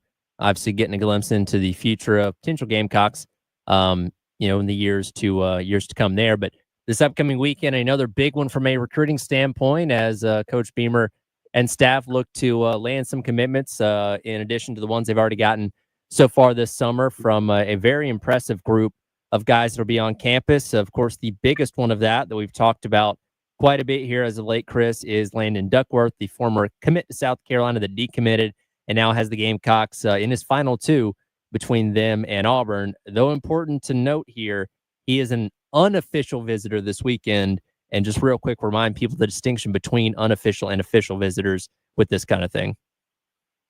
Yeah, the clearest cut way to describe it is with official visits, you get one to each school. You used to be able to get 5 total, 1 to each of the 5 schools. Still can only take 1 official visit to each school, but you have an unlimited amount now that you can take. And of course, you can take them from spring through the summer, all the way through the season and after the season, assuming it's not in a dead period. They last 48 hours, and basically the school is able to pay for things like travel, whether it's a flight, a reimbursement for travel, meals, lodging, etc. Unofficial visits basically are on a prospect's own dime. They're unlimited. They can happen basically at any time, in the recruiting calendar that's also not a dead period. So he's used both. Landon has. He's used his Auburn and South Carolina officials. He canceled some other ones that he was going to take this summer and just kind of focus on those two. But now he'll have seen South Carolina and Auburn after his officials once more on an unofficial basis. Of course, he went to Auburn last weekend, started kind of circulating the rumor, more than a rumor, but the talk was that he was going to be back here this weekend. And he, of course, confirmed that at some point this week. So it'll be a big one for the Gamecocks because the expectation is that this will be his last visit overall before he makes a decision sometime in the near future. No date locked down to my knowledge, but sometime, later this month, July, talking to some folks this week, it's not like he's 100% nailed down that timeline, but the expectation is he'll probably get something done before this season. And South Carolina has certainly had to fend off Auburn and others for the former South Carolina commitment, but they are, I think, in a pretty good spot with him right now. We talk so much about the value of being that last campus that a respective prospect can visit before, they make their decision. So what does this weekend look like when it comes to Beamer and staff making that final push to hopefully trend him completely towards South Carolina whenever he decides to make that decision?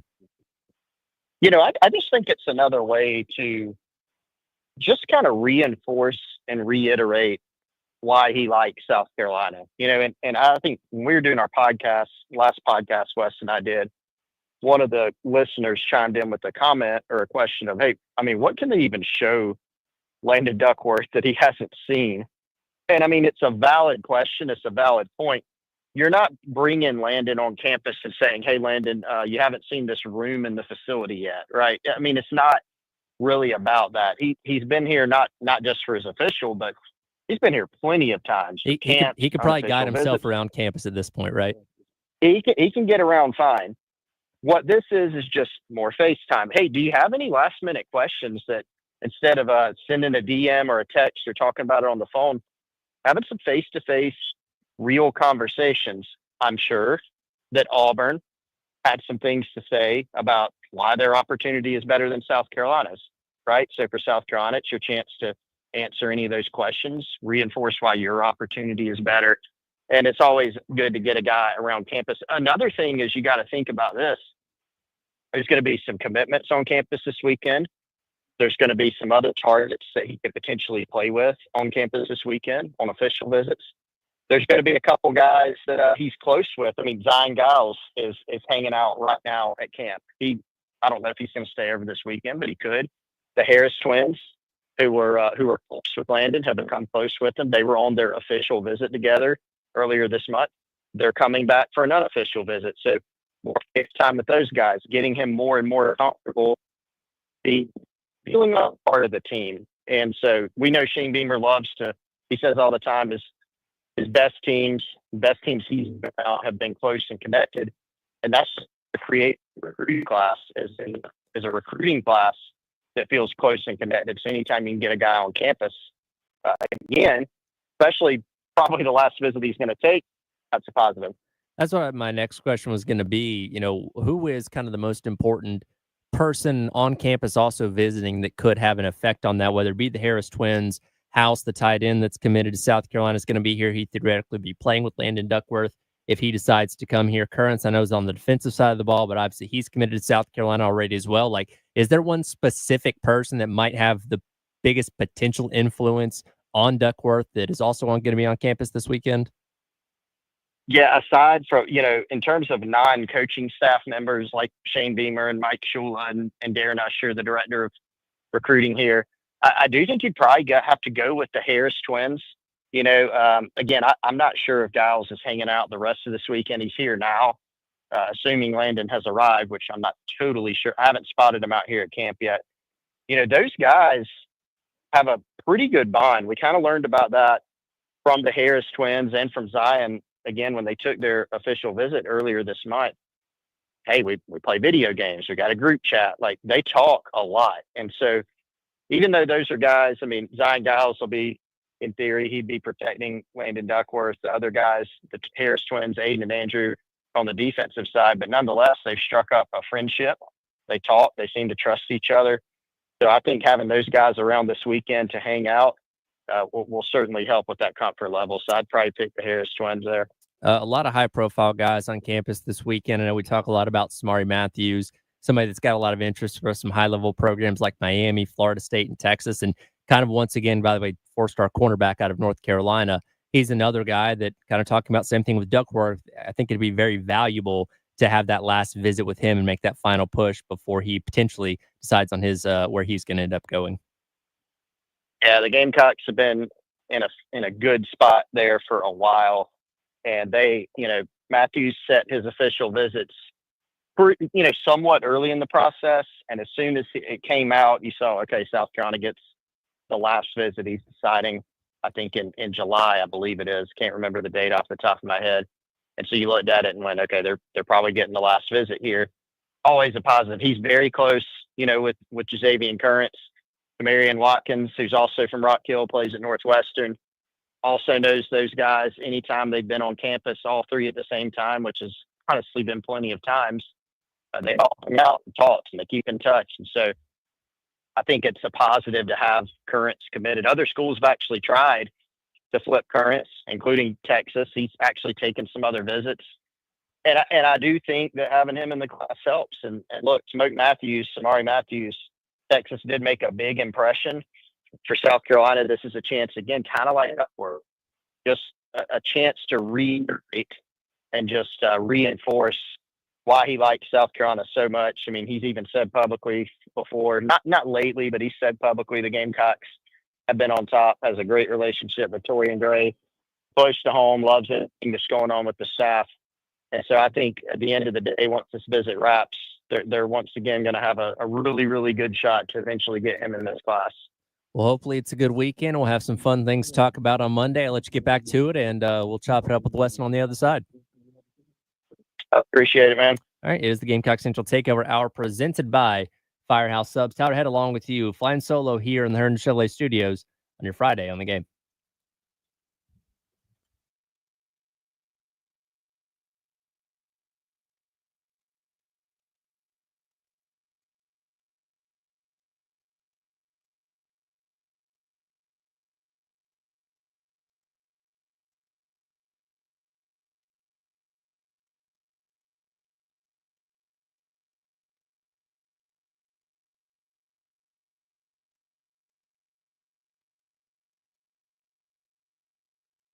All right, guys, you know what? This show presented by our friends over at Firehouse Subs. Almost lunchtime. Time for you to hit up firehousesubs.com or the Firehouse Subs app. Hopefully, you already got that thing downloaded. I hit up some Firehouse Subs earlier this week. Went with my favorite, the brisket add bacon. But if you're wanting to try something new, we've been telling you about the new Hot Ones featured zesty garlic hook and ladder and spicy dill hook and ladder. Of course, the spicy one is so spicy that they actually have a little disclaimer here telling you that you should not consume it if you can't handle the Carolina Reaper. But if that's something you like, if you like to kind of push the limits, this one is a 10 on the hot scale here. That pickle is what kind of puts it over the top in terms of heat, soaked in the Last Dab Reaper Edition Hot One sauce. If you want something a little bit more mild but still good, hit up the zesty garlic hook and ladder. All that for you now at Firehouse Subs.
All right, welcome back in. It is the Gamecock Central Takeover Hour presented by Firehouse Subs. Tyler Head along with you here in the Herndon Chevrolet studio. Wes and Chris both out at the final day for 7-on-7 camps for South Carolina this summer. It's obviously been a busy summer these past couple weeks with camps and with the official recruiting weekend that lies ahead right before the dead period, as Wes is now joining me on the Love Chevrolet phone lines. And Wes, first of all, Chris did mention that he has said a few times today it is hot, though not in your presence. I imagine there are probably a few heat complainers out there today. Am I correct on that? Well, I do appreciate you confirming that Chris is a heat complainer, and all these shows are on podcasts. They're on YouTube, archived after the fact. So we actually have proof that Chris is a complainer. I'm sitting in my car right now doing it, Tyler. My thermostat in the car says 78 degrees, but I'll be honest, I don't think there's any way that is correct. Like, it is, I'll admit it's pretty warm out here. Going off of the Apple weather app, it's saying 85 with a high of 91 today. So I think you're a little bit off as of right now. Well, I'm in the shade. Okay, I'm maybe in the that's shade, why. So. But yeah, it's warming out there. I'm sure all the guys participating in the camps are sweating profusely already, as people tend to do this time of year in the summer. But and Chris and I touched on this a lot in those first couple segments there. Obviously, it's been a busy couple weeks. You have an opportunity to see a lot of different guys, and again, not all these guys are going to end up at South Carolina. You hope obviously the best of the best do end up doing that, but to kind of recap what you guys have seen over these past couple of weeks, specifically with these camps, what has stood out to you from what's happened in the summer so far? Yeah, I mean, I would reiterate, like, I don't know, man, 99% of these guys are not going to end up at South Carolina. The camp sort of process is, one, it's about getting high school kids some opportunities with a college staff. So if you're a good player, you can be a really good player and not be able to play in the SEC. So this is a great opportunity to go compete against players who also, many of them are kind of, top of the line in terms of high school players too. So it's a great opportunity for those kids. Really what has stood out to me, and honestly, I would say yesterday and today, yesterday probably being number one, today probably being number two, are the two most highly talented camps we've had out here, this summer, just in terms of the guys coming through on the team stuff, which is 7-on-7. And then, of course, O-line, D-line, which I'm kind of staring at right now from my car to do the show here. And, I think the big thing, man, is just the young talent that comes through. Gone are the days where, like, you don't have many 2026 Gamecock targets. There are a few, but those guys mostly, if they have their offers, if they know who they're looking at, they don't really do the camps anymore. So this is more about getting out here, seeing your rising juniors, seeing your young guys. I mean, there's been 2028s and 2029s rolling through that some of them have offers, some of them are getting offers, and some of them are obviously kind of hoping to turn heads for offers. Of course, this is also a big official visit weekend as well, which Chris and I talked about too. Last one for the dead period. Of course, Landon Duckworth, kind of the big name that's going to be here unofficially this weekend, along with a ton of other official visitors. And again, it's been a very busy month with having guys on campus. You've gotten 3 commitments from Johnson, the cornerback, and of course the Harris twins a couple weeks ago. When you kind of compare this to summers past, and you and I were talking about this a couple weeks ago when you joined me on the halftime show, this is typically where South Carolina lands a vast majority of their commitments in this summertime window, with guys coming off of official visit weekends and things like that. How do you kind of compare what the past couple of years have been like to what this summer's been like when it comes to guys on campus, the commitments and all that? Yeah, man, I think it's similar. It's going to be similar most years, even though the funny thing is, obviously, you're talking about different kids, different personalities every single time. For the most part, and here's the thing, we really won't know until they get through July and August, because a lot of these guys have not made their decisions yet. So, yeah, you have some guys cancel other trips and go ahead and lock in, like you referenced there.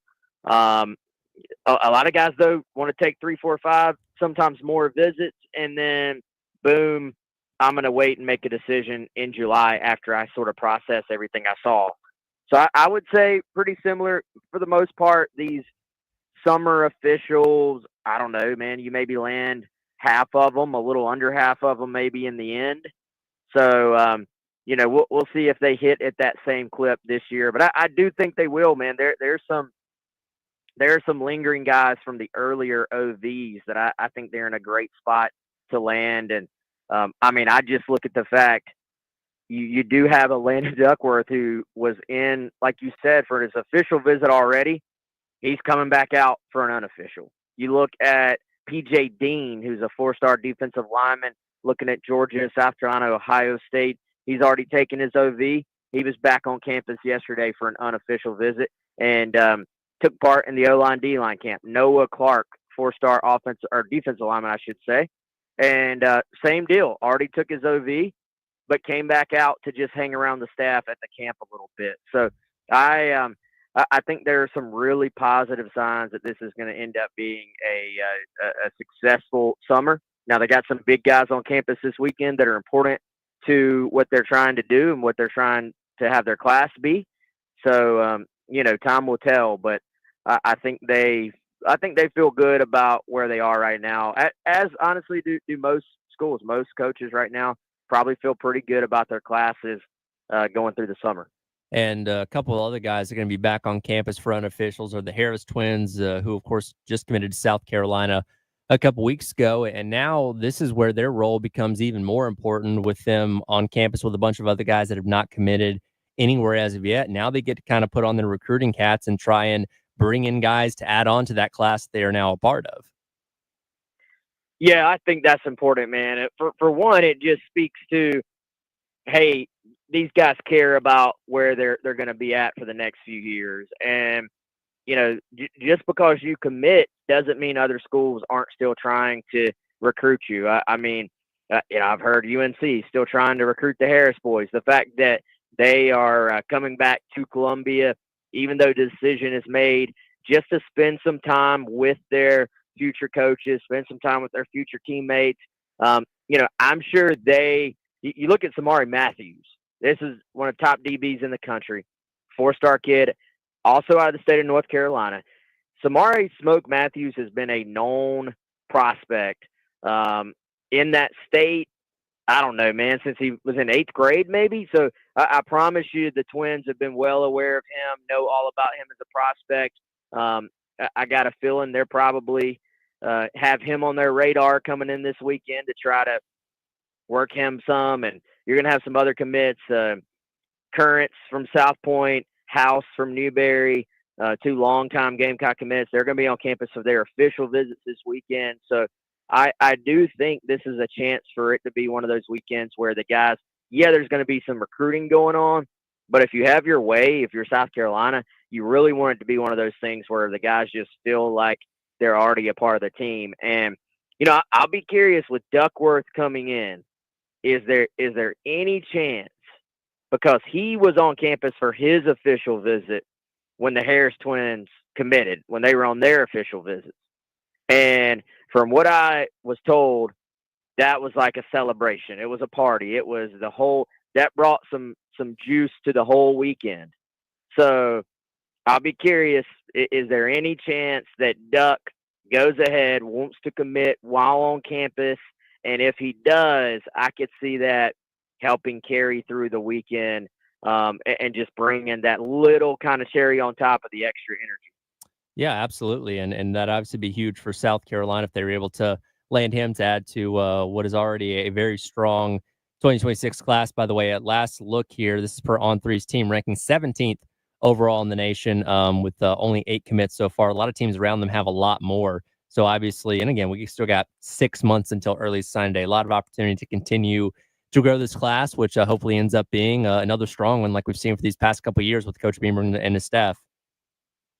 Yeah, and man, if you start talking about, this is a big if, but I feel like Carolina's in a pretty good spot with at least these 3 guys. If you added Duckworth, P.J. Dean, and Noah Clark to that class that's already in place, you're going to make a big jump in those rankings. And all 3 of those guys are highly recruited 4-star players. if you start talking about adding a Tamarian Watkins, who's coming in this weekend, the Northwestern safety / linebacker kind of hybrid defender, I strongly project South Carolina to land him. You start talking about, could you add a Samari Smoke Matthews to that bunch as well? There is the potential for, and it already jumped when the Harris guys, when the Harris twins jumped in, the numbers did. It could definitely jump quite a bit again if South Carolina has the success that I think they're going to be able to have. Not just coming out of this weekend, but again, some of those guys who took their OVs earlier in the summer. Again, busy weekend ahead. We'll talk about it plenty on Monday. We'll come back, wrap up the hour. Wes has to answer his 72 days trivia question. See if he can get what Chris was not able to get a little bit earlier on in the show. Gamecock Central Takeover Hour presented by Firehouse Subs here on the game.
Our friends over at Game Day Men's Health can help you as a man reclaim your vitality by optimizing hormone levels. They specialize in TRT or testosterone replacement therapy, which will help boost your energy and strength. And they're a lot different than other clinics that do similar things. They have in-house labs that can deliver your results in just 15 minutes. They're conveniently located in Northeast Columbia near I-77 and Two Notch Road. Comfortable man cave style clinics with TVs and refreshments while you wait. Also great, they don't use any long-term contracts. Flexible plans tailored to your needs. TRT tests available to check your levels with absolutely no obligation, and then ongoing monitoring committed to your success with expert guidance. You can get started by going to GameDayMen'sHealth.com.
All right, welcome back in. It is the Gamecock Central Takeover Hour presented by Firehouse Subs. Tyler Head and Wes Mitchell along with you for a few more minutes here, wrapping up this week's shows. It is time for Wes to answer his 72 days to kick off trivia question.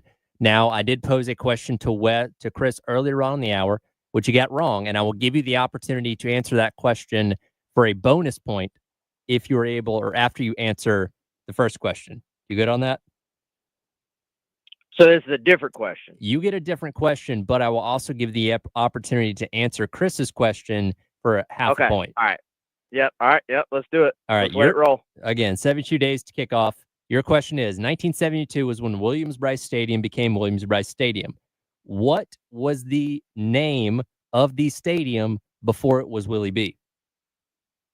Carolina Stadium. Okay. You are correct on that. Your question for a bonus that Chris got wrong is, who is Williams-Brice Stadium named after? Oh, yeah. Man, Tyler, dude, so I actually did my research. I don't have the answer. I'm going to make a guess. All right. But, God, I feel like I've read that at some point. I did do my homework during the break. All right. So I thought you were going to ask me, who did South Carolina open the season with when Williams-Brice Stadium was officially named? And that answer would be Virginia. Correct. So I was trying to think along with you with what you might ask.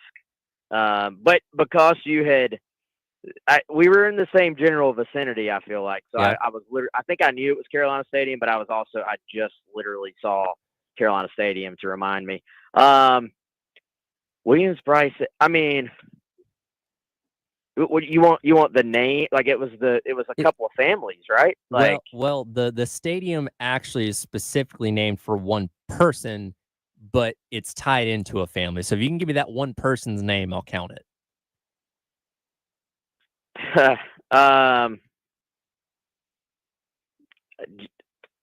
John, I don't know.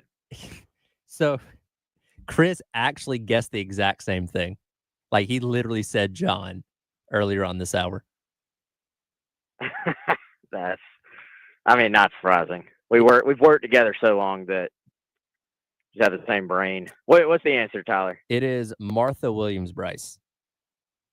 So she is of the Williams family, which owned the furniture company. She married Thomas Brice, who played football here back in the early 1920s.